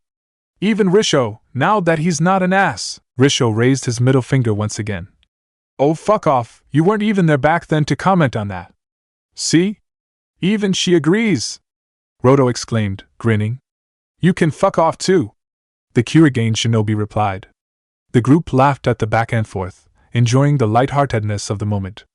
As the sunset was finishing and the moon was rising above Iwagakure, a group of shinobi arrived at the gates of Iwagakure. Goddamn it, there's IWA, Itaro grumbled. Unlike Ishii, I bet their TNI department isn't shit. This is going to fucking blow. I wonder whose fault it is that we are here. Metoro mumbled, glaring at his brother. Fuck off. You're just as responsible, Itaro hissed back. We should have left that village. You should have fought better when these assholes attacked us. You should have shut up. Both of you, Dosu grumbled, shaking his head. Your bickering makes my sound ninjutsu feel tame in comparison. Honestly, my daughter behaves herself better than you two, Sasuma noted, frowning. Are you both elite Jonin-level missing ninja or belligerent academy students? Shikamaru was not paying much attention to the bickering between the Kanjiki brothers, nor did he pay attention to their heated response to Dosu's and Sasuma's remarks. His eyes were focused on IWA as the group were permitted in. A sigh escaped his lips as the group started to walk down the streets of the village. Kuratsuchi. I'm here, he said, a smile developing on his lips. Chapter 85, Tension in Iwagakure. Sandame-sama, there's a group of Konoha shinobi here requesting to meet with you. And they have some things you would be interested in. Send them in, Anoki said. The Iwagakure Chunin nodded his head before leaving the Tsuchikage's office. Left momentarily alone, Anoki banged his head hard on his desk as he groaned in annoyance. I literally just got finished with all the paperwork I've been slacking on. And what do you fucking know, foreign shinobi come in. God damn it. They're just going to start a brand new pile, he grumbled to himself. And Konoha shinobi, ugh. Now is not the right time for Konoha shinobi to just be wandering down Iwa's streets. Anoki mentally added with a sigh and a deep breath that Tsuchikage pulled his head off the desk just in time for the Konoha shinobi to walk in. His eyes widened momentarily as Shikamaru, Dosu, and Sasuma walked in, the latter two dragging in both Itaro and Metoro into the room, tied up in rope. Nara Shikamaru, it's been a long time since I've seen you, Anoki said, chuckling. It has been, Tsuchikage-sama. Shikamaru bowed his head, smirking. Anoki. You're dating my granddaughter. Call me by my first name, the Tsuchikage corrected. Normally when you and Kuratsuchi have your meetups, you do it over in your country and village. About time you finally stepped up in our neck of the woods. I've been meaning to do this for a while, actually. Glad to finally have the opportunity to do so, he replied. He then gestured over to his side. These are my squad mates, Kinyuta Dosu and Uzumaki Susumu. We bring you something that I think you'd be interested in. We aren't something asshole, we're fucking people, Itaro hissed in response. Anoki nodded his head in acknowledgement of the other Konoha shinobi before his eyes took in the Kanjiki brothers. A grin developed on his lips as he pulled out a scroll. Well, I'll be damned. Kanjiki Itaro and Kanjiki Metoro, the infamous Ishigekure terrorists, we've been interested in you too, even back in the day when you were still loyal to Ishigekure. It's not every day that two of our village's most famous Kekkei Genkai end up appearing in another shinobi village. Last I heard, your village doesn't have a monopoly over the lava release, damn it. There's plenty of famous shinobi around the world who have that bloodline. Itaro shouted back. Yeah, because the origin of that Kekkei Genkai, the Kinrya clan, is notorious for being horny fuckers," Anoki said, grumbling to himself. His eyes then moved over to Matoro. "Yours is also interesting. Steel release, from what I understand, is a derivative of our village's iron release. Perhaps it's the result of the lava release and iron release bloodlines mixing together? I don't pretend to know. Hypothesize what you want," Matoro said. He struggled, as if trying to cross his arms. He finally settled into a scowl. "Whatever information you want from us, you won't get anything useful. I doubt you'll glean anything from our backgrounds about our bloodline limits, nor do I doubt you're actually interested in Ishigekyu's political structure. No, as I said, your bloodline limits have been something very intriguing to us, especially since how high-profile and destructive you two terrorists are," Anoki said, narrowing his eyes. He then turned to face the door to his office. "Kitsuchi, would you escort these two to Tianai?"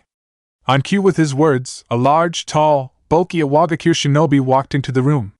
The man had short gray hair, obscured by his Iwagakure forehead protector, which he wore like a bandana, that connected to his gray beard, and had dark brown eyes.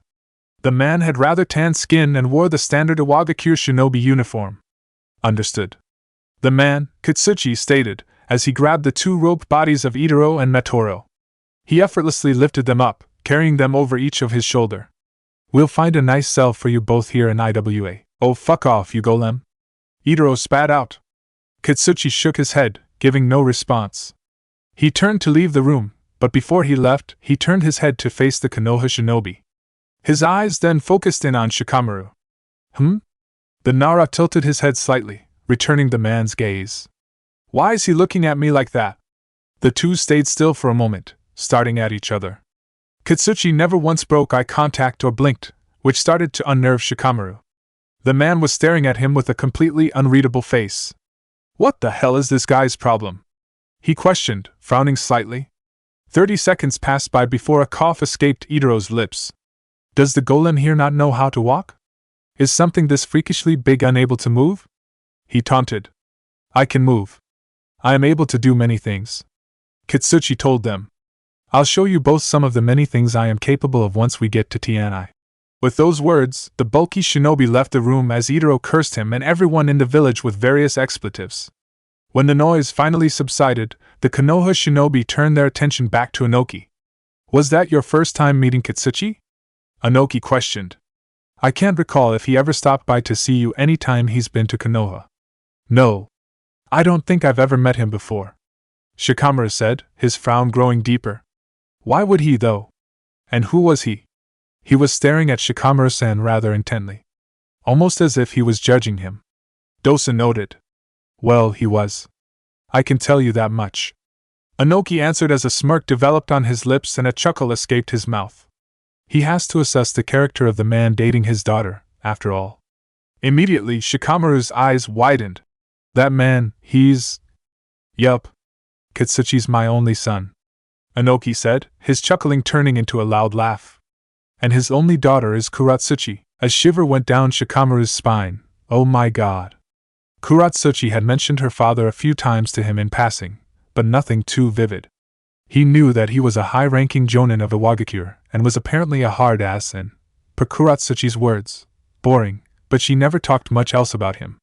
The Nara could not even remember if Kuratsuchi had ever told him her father's name. Seeing him for the first time, however, was incredibly intimidating to him. "I wonder if you made a good first impression, Shikamaru Taishu?" Susumu wondered, bringing his hand to his chin. "You didn't break eye contact at all, did you?" "No," the Nara answered. "But I saw you frown," Dosa admitted, sighing. "That can probably be seen as a sign of weakness." "Oh my god, he hates me. He hates me already." Shikamaru's mind was already assuming the worst, and the shiver in his spine seemed to grow even worse. "I remember Naruto describing what it was like meeting Hayashi for the first time. Oh god, this is what he meant. Only with me, I doubt I'll get on his good side as fast as Naruto did. I'm so fucked. For what it's worth, Kuratsuchi said nothing but good things about you. He definitely has not heard anything bad about you, so you're fine on that," Anoki told the Nara as more laughter escaped his lips. "But may the Rikudo Sennin watch over you, boy. My son's a stubborn oaf, and bear in mind that I am the one saying that."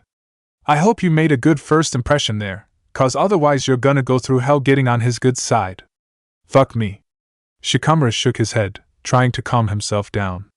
His efforts were not working. Once Inoki got his laughter out of his way and Shikamaru got over his dread of meeting Kuratsuchi's father, the group returned their focus to the conversation. I'll definitely pay you all well for turning in the Kanjiki twins to us, Inoki said. How long do you all intend on staying in IWA? At most a week, Shikamaru said, shrugging his shoulders. Understood. The Sandaime said, sighing. You admittedly could have been here at a better time. I'm certain Kuratsuchi's mentioned all the shit going down here right now with the Kamizura clan. The people here aren't going to be as hospitable as they would have been, since the old war wounds of the Third Shinobi World War are being brought up again. We've heard, Dosa said. But that's not a concern to us. Is it a concern for you, Sachikage-sama? Susumu questioned. No. Inoki said, sighing. The brats are trying to make a name for themselves, but that's all they're really accomplishing. IWA has moved past the war. She's bringing up old wounds.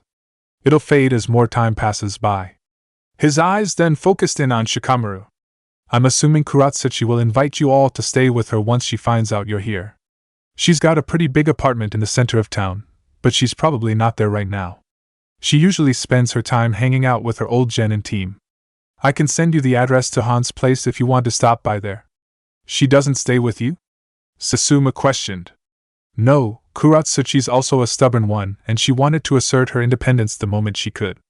Even though my mansion is much larger than her apartment. Says she doesn't want to live in there anymore until it's under her terms, when she's Sachikage. Bah. Inoki rolled his eyes. That day's still far away.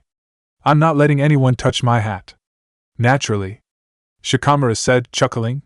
With conversation starting to end, Inoki gave Shikamaru the address for Han's house, Kuratsuchi's usual hangout spot, and sent the Konoha shinobi on their way. Han had just finished preparing dinner for Tayuya and his students. The group sat around Han's table as the Gobi Jinchuriki sat out plates of pork tonkatsu with a side of soy sauce, cooked broccoli, edamame, and cooked rice while also setting out a pot of tea. Han, I swear to God you need to come with me. You cook too well, Tayuya said with a sigh as she took a bite of her pork after dipping it in the soy sauce. You're Naruto's surrogate brother, right? That basically means we're family too. Come on, you should spend some quality time with your sister. Hell no! Roto declared sharply, nearly spitting out the edamame in his mouth. Han-sensei needs to stay here in IWA. You're not stealing his amazing cooking.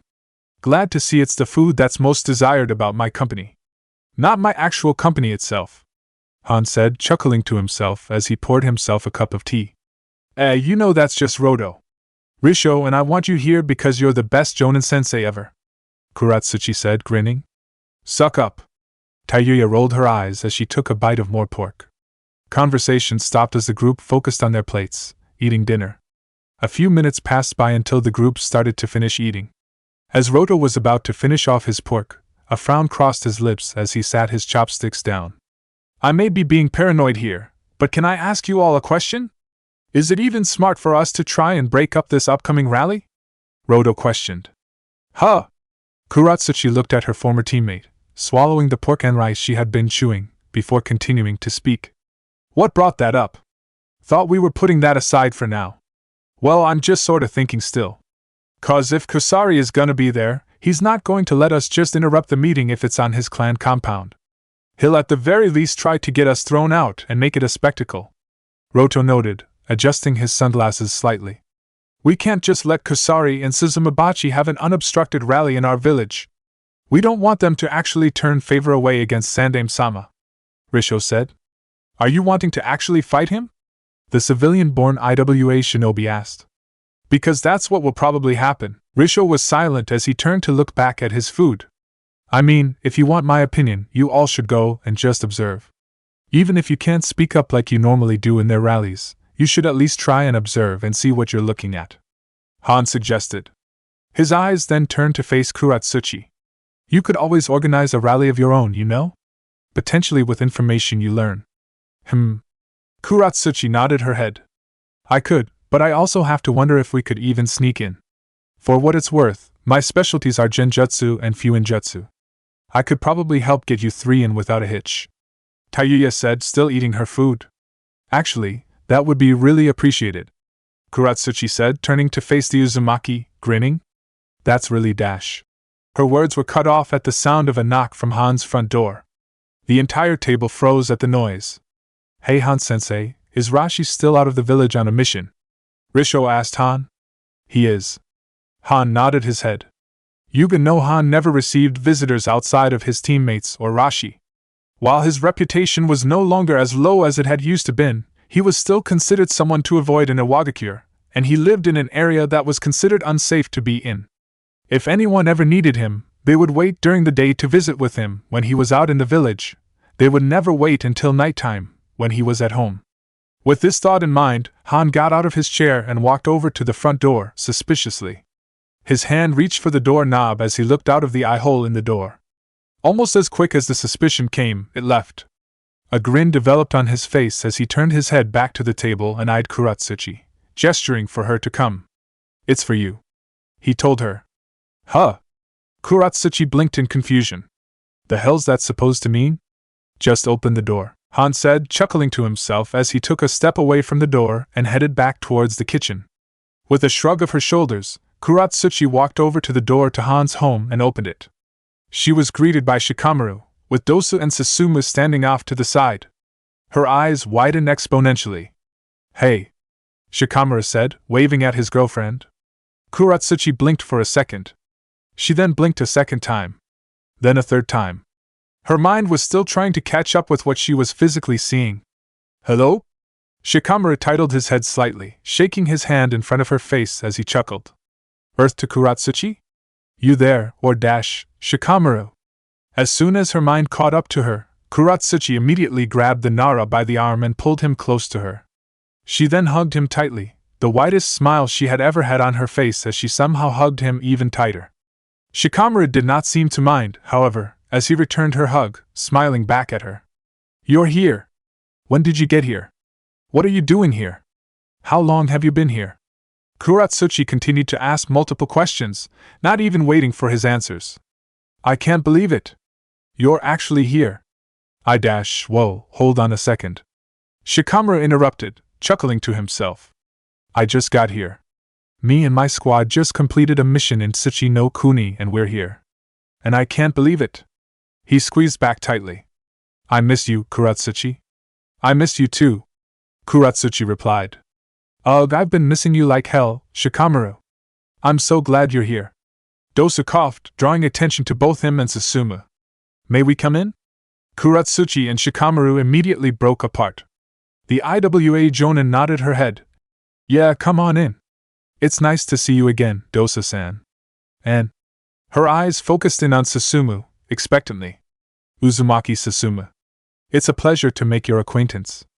Susumu said, bowing slightly as both he and Dosu entered the hallway. The three Konoha shinobi were escorted back into the kitchen. Immediately, the rest of the shinobi in the room all turned their attention towards them, smiling. Lazy fuck, the hell are you doing here? Tayuya asked, chuckling. And you brought Dosu and Susumu with you, huh? Hey, Shikamaru's not a lazy fuck. Kuratsuchi corrected, grinning.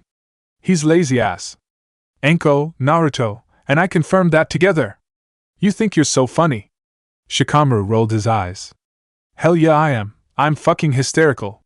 Kuratsuchi replied, giving him a thumbs up. You three in IWA for a mission, huh? Risho questioned. I assume it went well? We captured 2 missing ninja and delivered them to the Tsuchikage. Dosa said. The Kanjiki brothers of Ishigekure. And now, we are here for a moment. Well, while you all are here, make yourselves at home. Han said as he brought forward 3 extra chairs. I made extra food if you'd like some more. We'd be honored. That's very hospitable. Susumu said, bowing. Yuga no Han, correct? I've heard plenty of you. It's an honor to be in your home. Heard plenty of me? Han chuckled. Well, I know what most people love to say, so I hope you've heard nothing too harsh about me. Nothing harsh at all. The Uzumaki shook his head as he reached into his book and pulled out a copy of the latest edition of the new Tengaku no Sato book. You are the main illustrator for Tengaku no Sato, are you not? Han's eyes widened momentarily, but he nodded his head. I am. Your art style is magnificent, Susumu stated. A small chuckle escaped his lips as a sincere smile developed on the man's face as he bowed his head slightly. I don't normally get complimented on the artwork, so thank you very much. Not to interrupt, but I have to ask really quick, you all don't have living arrangement sets up yet, do you? Kuratsuchi questioned, her eyes focusing on Shikamaru. I got room at my place. We'd love to stay with you, Shikamaru said, smiling back. The smile on Kuratsuchi's face was so sincere that it caused Shikamaru's to widen even further. It was great to finally be in IWA, and it was even more amazing to finally be with her again. Ugh! Hinata groaned to herself. Why does my whole body hurt? The Hyuga woke up, rubbing her head as she tried to compose herself. The first thing she noticed was that she was back in her hotel room in Shimogakure. She noticed that Naruto was laying down on the bed next to her on his stomach, eyes asleep. His hand was around her waist, and he had pulled her close. A smile developed on her lips as she stared at the blonde before her eyes moved around the room. She noticed the lights were all off. The curtains on the window in their room was not closed, giving Hinata a clear look into the sky, where she saw the moon and various stars in the sky. How long have I been out? I don't remember even falling asleep. Hinata wondered. Last thing I remember was fighting the Raikage. Recollection hit her. Hinata recalled the fight with and the amount of damage she took from the fight and the amount of anger she felt during it. She recalled the conversation she had with the Raikage at the end of the fight, as well as getting him to acquiesce on training the Jinchuriki. Hinata? Hinata turned her head to face Naruto. The blonde pulled himself up from his position, letting go of her as he stretched slightly. He then looked at her, giving her his full attention. Naruto-kun, you were sleeping peacefully just a second ago. Hinata stated, looking at him in surprise. How are you so awake all of a sudden? I mean, yeah, I was sleeping. But I was waiting for you to get up. He said, yawning slightly. How are you feeling? I'm still sore. Hinata admitted. I remember the fight in general and the things about and around it, but not the fight specifically. How badly did he beat me? Not that bad, actually. You held your own, and you even got some good hits on him. Naruto stated, grinning. You got this especially good one kinda early on, where you tag-teamed him with Dokiki to land a perfect hit on his face. His grin grew wider. You were so badass, Hinata. Yeah. Hinata noted, blushing slightly at Naruto's praise. Thank you, Naruto-kun. It wasn't just me who thought that, you know? He said, chuckling. My students were all impressed. Katsumi thinks you're an inspiration now, I think. And your sister was very, very pleased with what you were able to do. Hanabi. Hinata smiled slightly, thinking about her sister. She was here too, just saying. She only left because it got late enough. Naruto admitted. His smile then faded slightly as he looked at Hinata with a more serious expression. You feeling okay though? Like emotionally? I'm feeling fine. Hinata said, nodding her head. Strangely, I feel at peace. Naruto nodded his head in understanding. You got a chance to get all of your anger. I got up most. To be honest, I think I have more. Hinata admitted, frowning. I don't think I'll ever fully be okay with that man. You don't need to be. And even he knows it. Naruto said. I know. I just know I still have anger in me towards him, but that doesn't matter. I got most of it out. And I actually feel like I can move past it. She said, sighing peacefully as a smile developed on her lips. It's nice.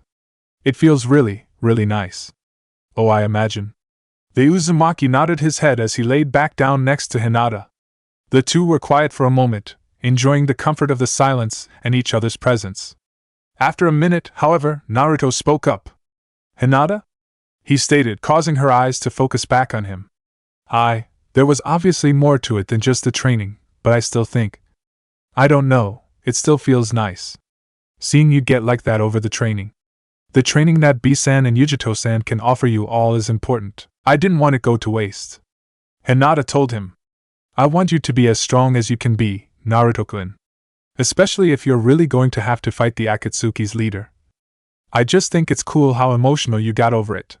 And Fu thought so too. She told me how much it meant to her that you cared. Naruto told her. Of course I do. She said, giggling. You two better know I care about you both a ton. And all the other Jinchuriki too. Everyone I've met has been so sweet. You, Fu-san, Han-san, Utakata-san, even Yujito-san and B-san, who we just met, you're all great people. And I'm honored to know all of you. I love you, Hinata, Naruto told her. And I love you too, Naruto, she replied. The two exchanged a kiss one more time before they continued to lay in bed. The comfort of the bed proved too much for both, however, and they both quickly succumbed to sleep, but not before pulling each other close to one another. Curse seal release. Yamanaka-fu fell to the ground, shouting in pain from a burning sensation on his tongue and in his head in general. Jiraiya stood next to him, looking down on the man. The orange-haired shinobi shook his head, opening his mouth to see the effects. The seal that had been placed on his tongue had disappeared. His tongue was now bare. There. You'll be able to talk freely about Danzo or anyone from now on, Jiraiya said sharply. Fu looked up at the Hokage, glaring sharply at the man as he shook his head. There was no point to doing that. As I told you, I'm not telling you anything. Removing that seal will do nothing. You've already given your brother information, Jiraiya replied. I allowed Kanji to learn the information relevant to his questions. That's all there was to that, Fu replied. If that was the case, why did you allow him to see more recent memories? Jiraiya questioned. A scowl developed on Fu's face as he shook his head. As I said, I permitted Kanji to look into my mind for what he needed to know. I made a judgment in error with letting him look a little too freely. That does not mean I'll make the same mistake twice, and it surely doesn't mean I have anything to share with you. The Hokage sighed, bringing his hand to his chin. Well, the good thing is without the seal, if and when you change your mind, you'll be able to share information about Danzo freely with anyone, he said. I will not, Fu answered, scowling. And neither will Toryun, so don't bother dash. Toryun is now Kumogakure's captive, Jiraiya said, crossing his arms. He will most likely be executed either tomorrow or once they bring him to Kumo. Fu's words died on his tongue. The scowl on the Yamanaka's face went away and was replaced with a look of sorrow for a moment. The orange-haired shinobi brought his hands together and closed his eyes in thought. I see, he mumbled. You're lucky that you didn't join him, Jiraiya said, scowling. I won't even execute you when we return to Konoha, although information you give me now may change the amount of time you'll be stuck in TNI, trapped alone in a room with Marino Ibiki and Mitarashi Enko. His eyes then narrowed slightly. Or I could get Yamanaka Inoichi. I'm sure he'd be able to get you talking. I believe you are intending to kill Danzo-sama. You will never kill him, nor will you be able to undo all that he has done for our village, Hokage-sama. He spat out his words. No matter who you assign to torture me or probe my mind, I will stay true to Danzo-sama and Konoha. God, this guy might as well be brainwashed. Even after all the good work his brother did. Jiraiya sighed, shaking his head. The Hokage finally left the Yamanaka alone, tying him back up on his post. He then left the clearing, heading back towards his hotel room. A determined look developed on his face as he looked up to the moon, cracking his knuckles. Danzo. I will get information for him. But even if I can't, I am coming for you. With the Hokage gone, Fu turned his attention to the ground. Tears fell from his eyes. He bit his lip, trying to keep them from falling, but he could not stop himself. His mind continued to repeat the Hokage's words in his head. Toryun. You should not die alone if I'm to stay alive, he told himself. I am so sorry. Despite his efforts, Yamanaka-fu was unable to stop crying. He remained crying for the remainder of the night until exhaustion finally took over. There's Konoha shinobi in the village, Suzumabachi hissed. Outside the Kamizura clan compound, Suzumabachi was pacing loudly, her steps sounding like stomps. Her brothers, Jibachi and Kurobuchi, stood to the side by one of the buildings, silently fuming themselves. It was not just the three Kamizuru siblings that were fuming. Bees were flying around outside, buzzing angrily. They were flying indiscriminately, as if they were ready to attack any unfortunate soul that walked onto the compound. Of course, that senile Tsuchikage just allows them to walk in without a hitch, Jibachi noted. He was cleaning his glasses, but he was rubbing them with a cloth so hard that it was almost a miracle he did not pop out the lenses. That man will be the death of this village. The Sandame of 20 years ago would be disgusted by the old bat that he is today, Kurobuchi said. This is why our revolution needs to happen now. The thing that concerns me, though, is that with them here, things can change. We apparently caused a culture shift when we returned from our search for grandfather's secret techniques. They can have a similar impact, Suzumabachi said, frowning. She then brought her right hand to her face and started to speak with a dramatically fake, stupid accent, using her hand as a mouth. Oh, those Konoha shinobi were so nice to us, maybe they're not so bad. Bah! A scowl returned to her face as she started to talk normally. People are fickle bitches. We just need to double down. Get as many villagers to not give them a chance, Kurobuchi stated. I've already spoken with Kusari-san on the subject. He said that he and his clan will do what they can. Although again, it's still going to be difficult, Suzumabachi noted, her scowl deepening. God, this just pissed me off so much. And I even heard that among the Konoha shinobi is that slut Kuratsuchi's bitch of a boyfriend. He's a Nara, right? Jibachi asked. He is. He actually has a decent pedigree, Kurobuchi noted. He's the son of the Nara clan head and Konoha's Jonin commander dash. His background doesn't matter. Technically, even he doesn't matter. Just what he represents, Suzumabachi noted, scowling. I still can't believe that Kuratsuchi, a proud IWA kunoichi, can willingly be with a Konoha shinobi. What a complete, utter perversion of Iwa's values and history. It's enough to make you fucking gag. The Kamizura kunoichi growled to herself, unconsciously drawing attention. Bees that were flying around flew right by her side, flying in step with her. She brought her hands together, which caused the bees around her to start buzzing even louder. A grin developed on her face as she looked around at the insects flying around her. Doesn't matter though, Jibachi spoke up. We're back in the village now. And we're not leaving. We'll fix this village and bring it back to the way things were here back in the day. Together, Kurobuchi said, grinning. Of course. Suzumabachi's grin widened. With the Shodai, our grandfather as our witness, we will bring IWA back to its former glory. Just you wait. I'll get my chance to challenge you, Inoki. And I'll take over this damn village. I'll be the unnamed Tsuchikage, and I'll fix everything you've done in the past few years, she noted, tightening her hands. And Kuratsuchi, if you dare get in my way, or if your Konoha trash boyfriend does, I'll personally kill you both. Upon leaving Han's house, Kuratsuchi escorted the 3 Konoha shinobi to her apartment in the center of the village. Her apartment was incredibly large, with 3 bedrooms, 2 bathrooms, a kitchen/dining room area, a central living space, and a study. The apartment's walls were painted with a dark brown color that gave the rooms an earthy feel to it. She had fine furniture displayed wherever, along with decorations such as antique swords, books, and volcanic rocks on display. Shikamaru had been fascinated with all the little aspects of her apartment, but was even more fascinated to get to her bedroom. After some brief conversation and escorting Susumu and Dosu to her guest bedrooms, Kuratsuchi led Shikamaru to her room, which they would be sharing together. He immediately rushed over to her bed as quick as he could and collapsed onto it, sighing in contentment. Oh my god, a fucking bed, finally! He nearly moaned. Wow. Wow, wow, wow, wow. Something's never changed with you, huh? Kuratsuchi noted with an eye roll. I hate camping out in the woods for nights. Sleeping bags are fine, but they're not beds. Nothing beats a bed, Shikamaru stated, sighing as he took in the softness in her bed. And you have a really soft-feeling bed. I may not wake up at all tomorrow. That'd be a problem, mister, Kuratsuchi said, pouting. You literally just got here. I can't have you literally sleep the entire day away, especially since I'll be busy in the nighttime. Shikamaru's eyes opened up as he looked at Kuratsuchi, nodding his head. Promise. I'll be awake. Just for you. Heh. Good. Kuratsuchi chuckled in response. So, tomorrow's that rally, right? Shikamaru asked. The one Tayuya mentioned? Yeah. She said it's gonna be late, Kuratsuchi said, sighing.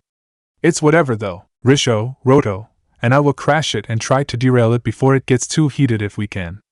How've you been handling with all of this, Kuratsuchi? He asked.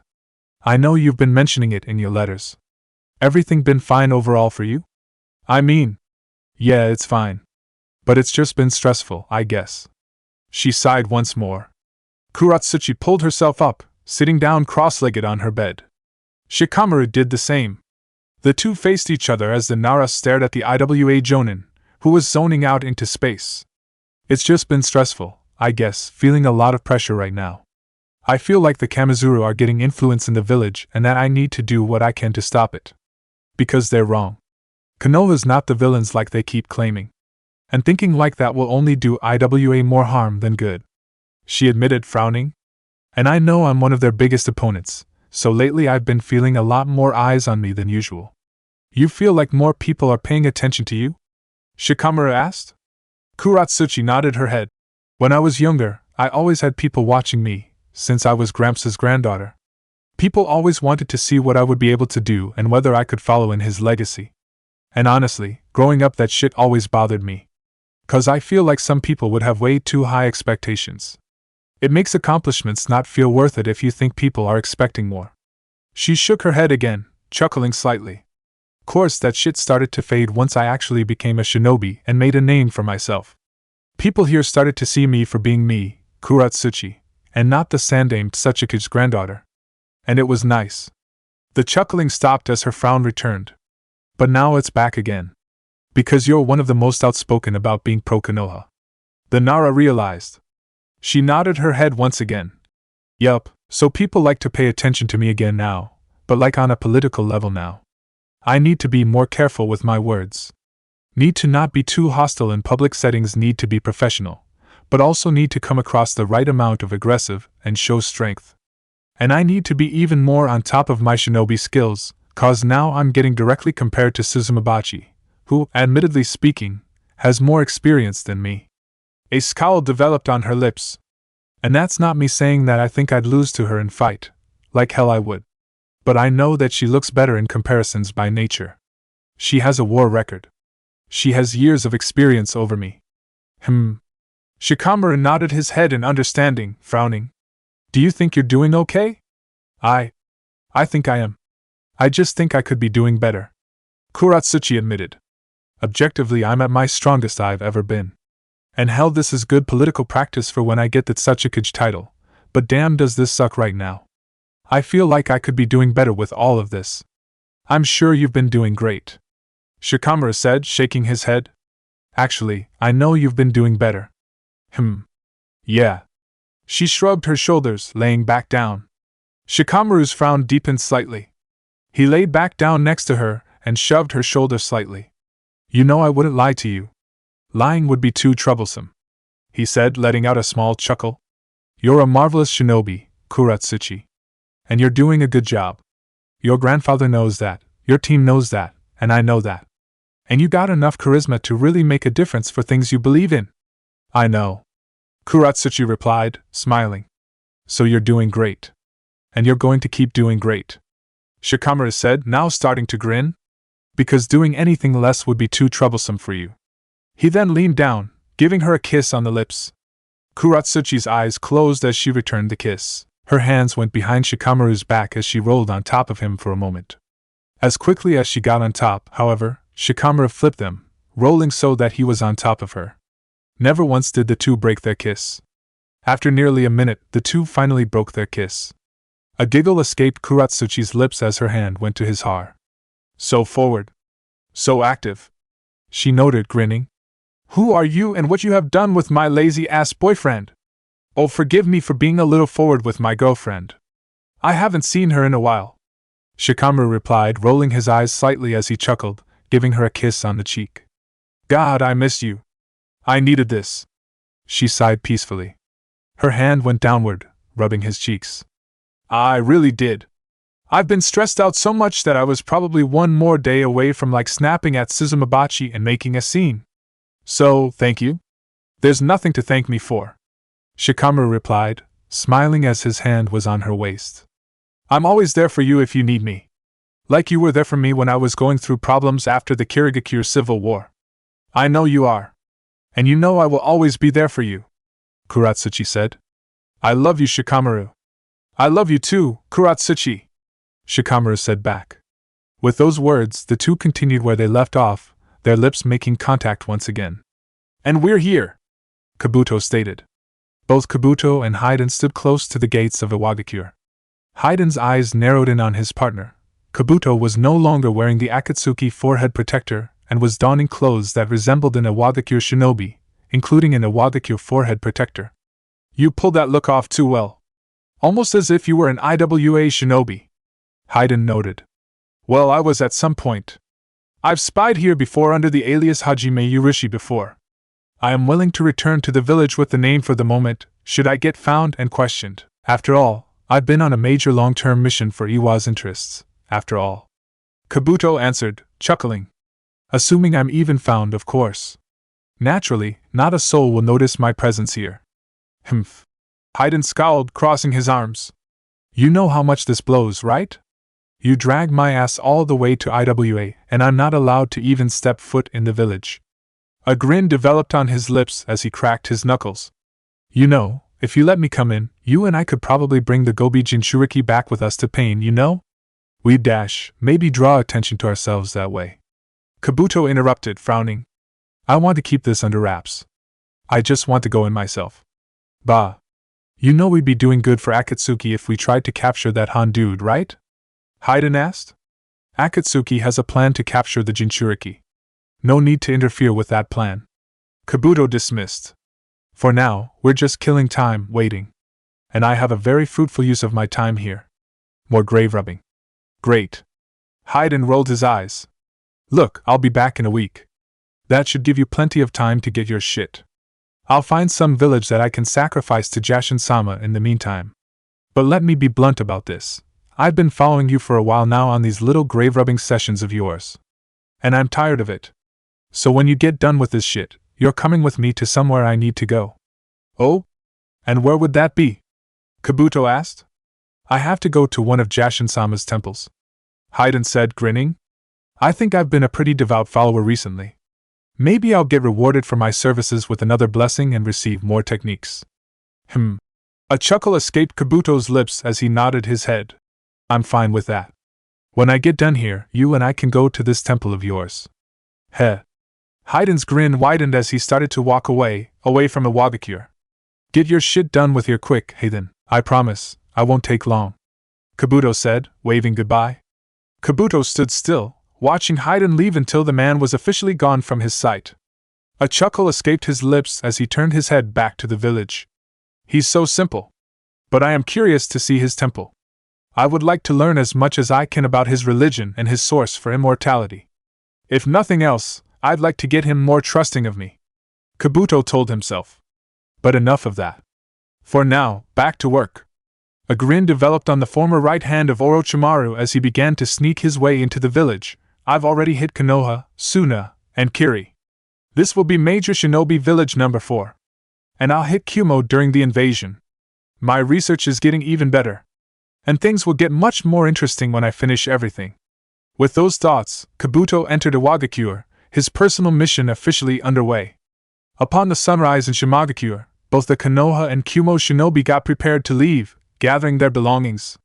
Around 7 o'clock, both groups of shinobi met at the gate to Shimagakure. Yamanaka-fu stood alongside the Konoha shinobi while Aburame Torian stood behind the Kumo shinobi, both of whom had their hands bound and sealing tags placed on their bodies.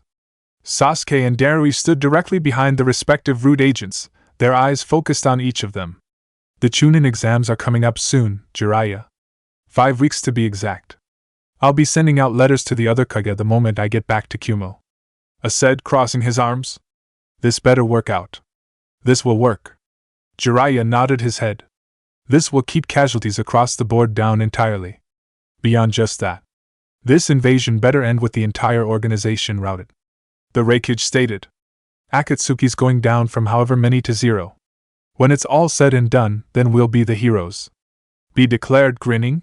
Relax, my brother, we got this. Akatsuki's swinging for the fences, but they're gonna miss. B's right. We're going to be fine. Takigakure Nofu said, grinning. She's right. Yujito spoke up. Her eyes focused on Naruto and Fu as she crossed her arms. We'll be looking forward to training. You both be ready for hell. B shook his head, chuckling. It won't be that bad, in fact it'll be amazing. When everything is done, we'll all be blazing. Damn right we will. Naruto exclaimed, holding out his fist to B. We'll meet again soon, B. Take care, alright? The Nanabai Jinchuriki added, holding out her fist. A grin developed on B's face as he exchanged a fist bump with both Jinchuriki. Have a safe trip back home, Hinata said. The Raikage turned his attention towards the Hyuga. They exchanged eye contact once more again for a second before he nodded his head. You as well, he said simply. With those words, the Konoha and Kumo shinobi began to walk off.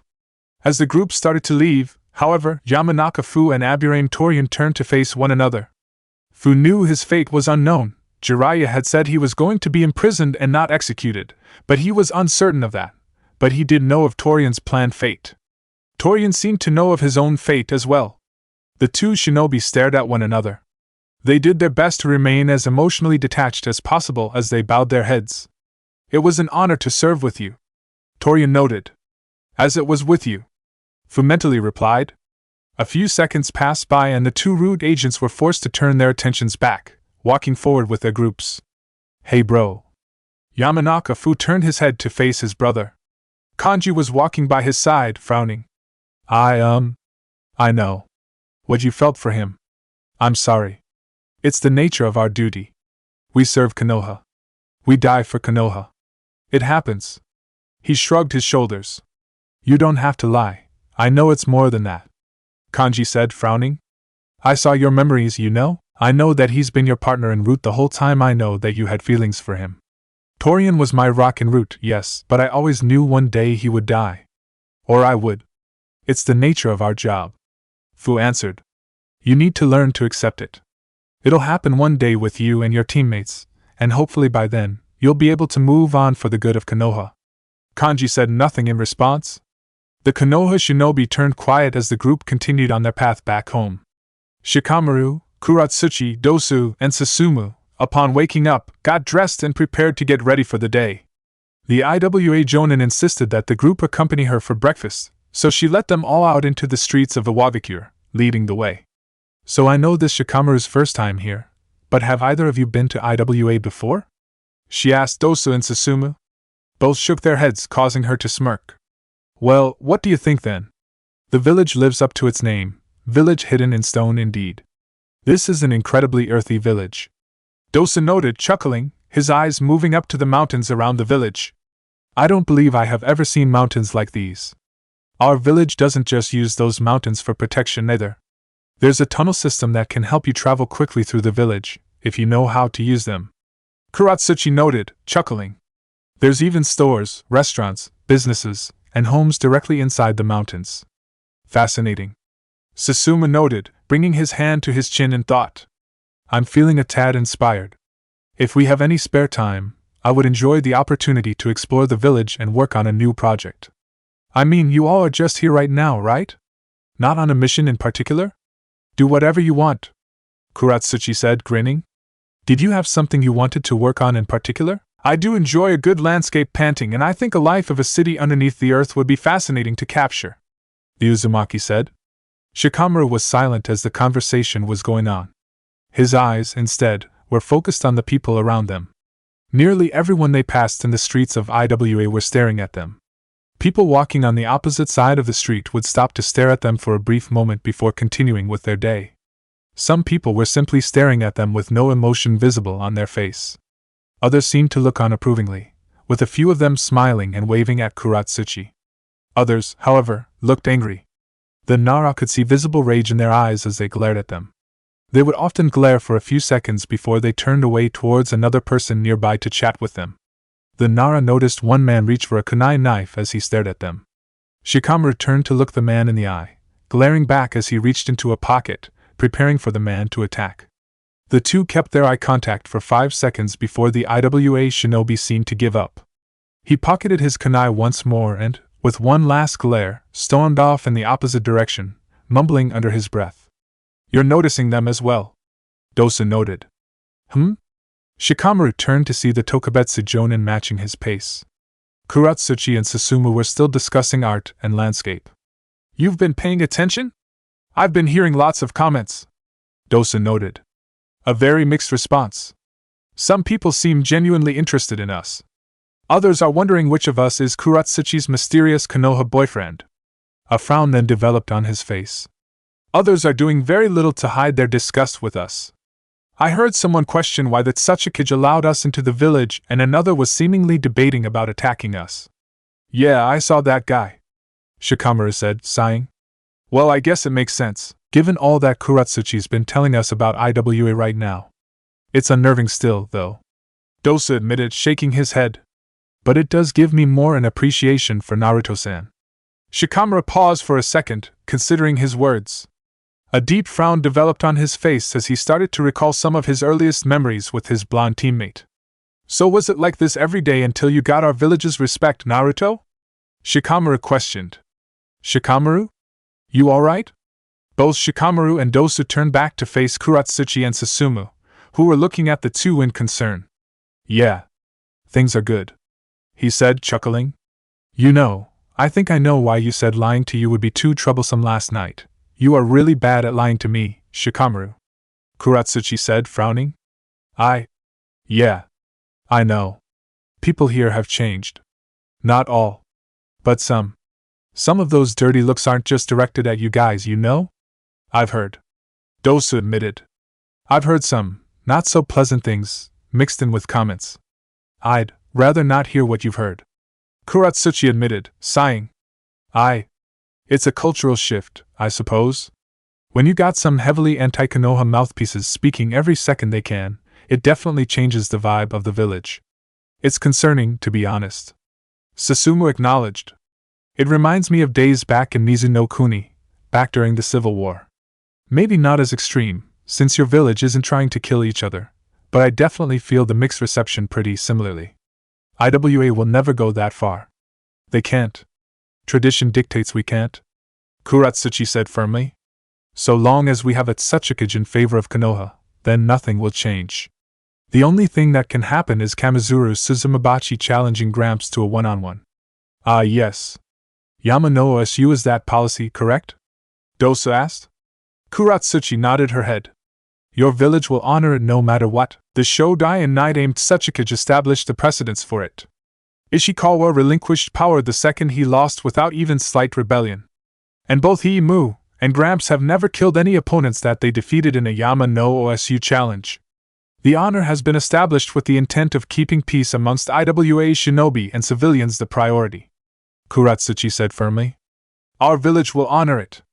And so long as Gramps is the Tsuchikage, no one will dare do anything about his policies.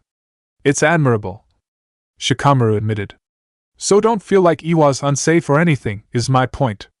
You're Iwa's allies. So that's that. And nothing's gonna change that, 'cause that's what you have Gramps and me for, Kuratsuchi said, putting a smile on her face. Anyway, enough doom for now. Come on, breakfast awaits. We're almost there. With those words, Kuratsuchi continued to push the group forward through the streets. Shikamaru's eyes focused, instead of the people in the streets, on the IWA shinobi leading them. A frown developed on his face. This shit better get resolved soon, he hoped, shaking his head.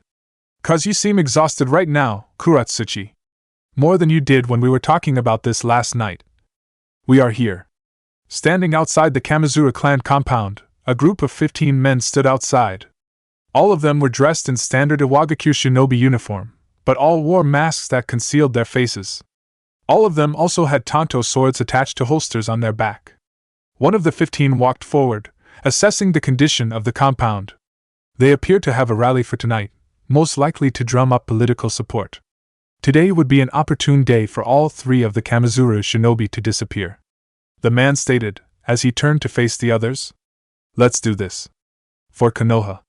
For Danzo-sama. Lead the way, Sai. One of the other men said. With those words, the men disappeared as they rushed onto the Kamizuru clan property.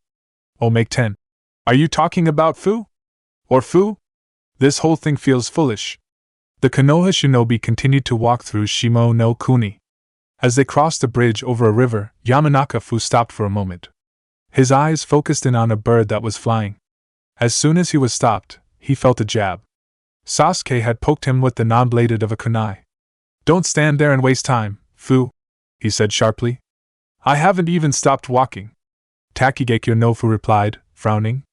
I wasn't talking about you, Fu, Sasuke replied, looking at her annoyance. I was talking about the other Fu. Oh. The Nanabai Jinchuriki mumbled. The group was quiet once again as they kept walking. After a minute, however, the Taki Kunoichi coughed, drawing attention back to her. Hey, do you think we could, address this? She asked, her frown slightly deeper. Because it's kinda annoying to hear someone talk to Fu, and then think they're responding to me.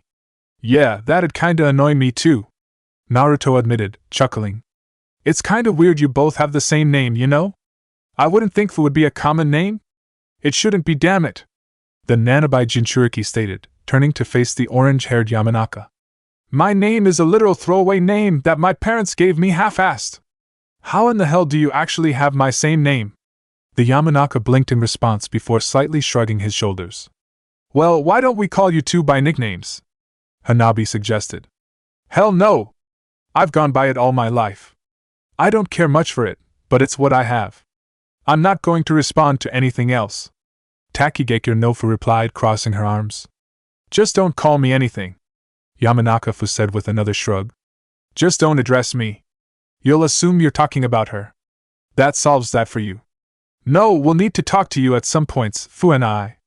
Kanji shook his head. At the very least, I'll need to. Well, Fu already made her stance clear.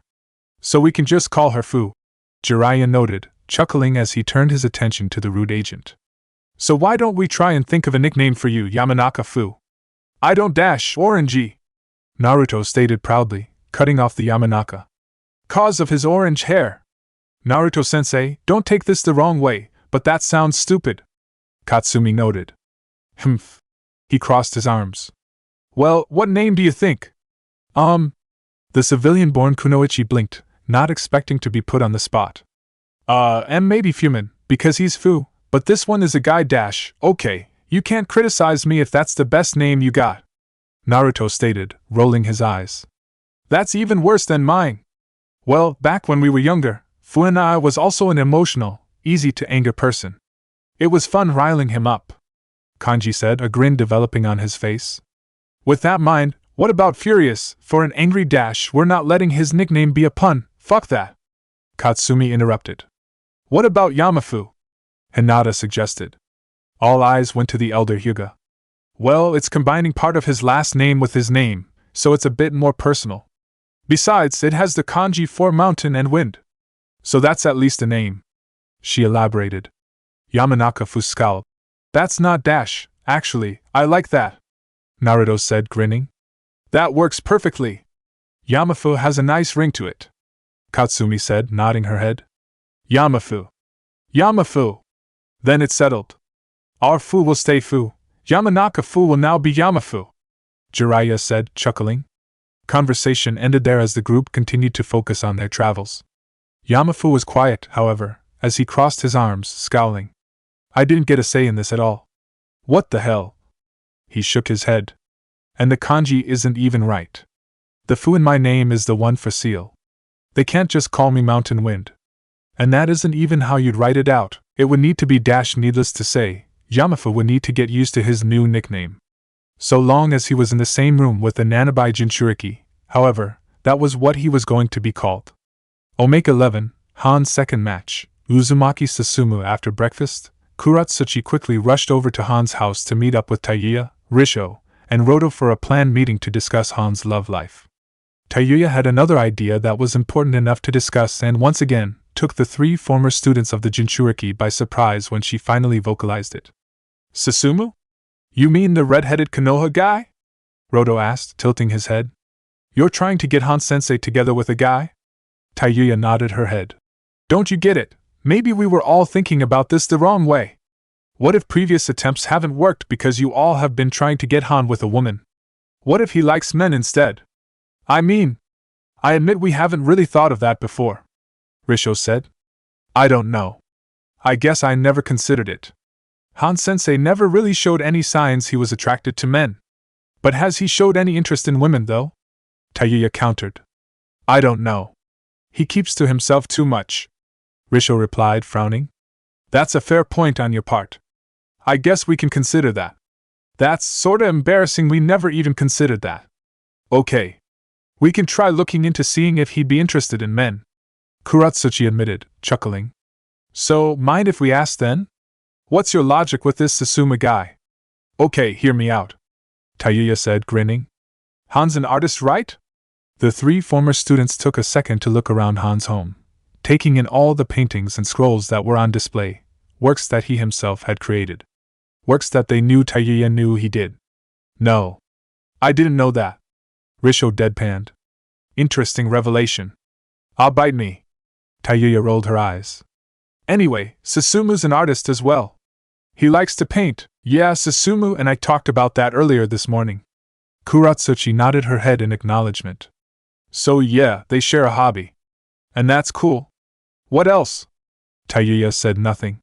She simply stared at the group, still grinning. There was silence for a moment as Kuratsuchi, Risho, and Roto all face-palmed, simultaneously. That's it? That's really all you had to suggest? Kuratsuchi asked. It's a hobby. They share a single hobby. How does that make them a good couple? Roto questioned. Because they can do the thing they love together. Taiyuya defended. I'm starting to think you've never been in a relationship before. No. I feel like that is now confirmed. Risho said, shaking his head. There's not a chance someone with romantic competence actually thinks two people having the same hobby is enough to support them as a couple? The fuck does that mean? Taiyuya's eyes narrowed. For the record, I've been with another musician before, and let me tell you that it was good dash. The conversation ended at the sound of the door opening. Han walked into his home. His eyes focused in on Taiyuya and he tilted his head. Shouldn't you be on your way to the Kurigane compound? He asked. I am. I'll be over there soon, Taiyuya said. We're just Han-sensei, do you like men? Roto asked bluntly. Roto, why the fuck do you do this? Taiyuya nearly pulled out all of her hair on the spot. Han blinked in response. He then tilted his head in confusion. In what context? You all are aware of my confusion and annoyance with humanity in general. My feeling of men is relatively similar, he replied.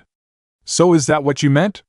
Or did you mean a specific group of men, or dash? No, I'm asking you if you're sexually interested in men. Oh. Han nodded his head in understanding before he shook his head, chuckling. No, I have never found men particularly attracting. So you're attracted to women then? Roto questioned. Yes, dash. The Jinchuriki's eyes widened in realization before he brought his palm to his face. I am not interested in a relationship, damn it! Quit this foolishness already. With an annoyed sigh, Han walked off, heading towards his bedroom for a moment, leaving Taiyuya and his 3 former students alone. Taiyuya immediately glared at Roto. You have no fucking tact, you know that? She stated bluntly. Nah, not really, he said, chuckling. But look, I just saved us some time. I got a confirmation Han-sensei is attracted to women. To be honest, that's a shame, Risho admitted, chuckling. When we were considering Han-sensei to be gay, I thought Katsuchi-sama to be a good match. My father? Kuratsuchi choked in response before her eyes narrowed on the Kurigane. Why the hell would you think my stick in the mud, boring father would be a good match for Han-sensei? Risho shrugged his shoulders. Your father's a quiet, serious man. Han-sensei would approve of that. Also, Dash, look, let's just move on, okay? To someone else? Roto interrupted, his eyes narrowing on Taiyuya. And when you suggest a woman for Han-sensei, I hope you'll do better than simply suggesting another person who likes art. Taiyuya's response was to raise her middle finger at Roto.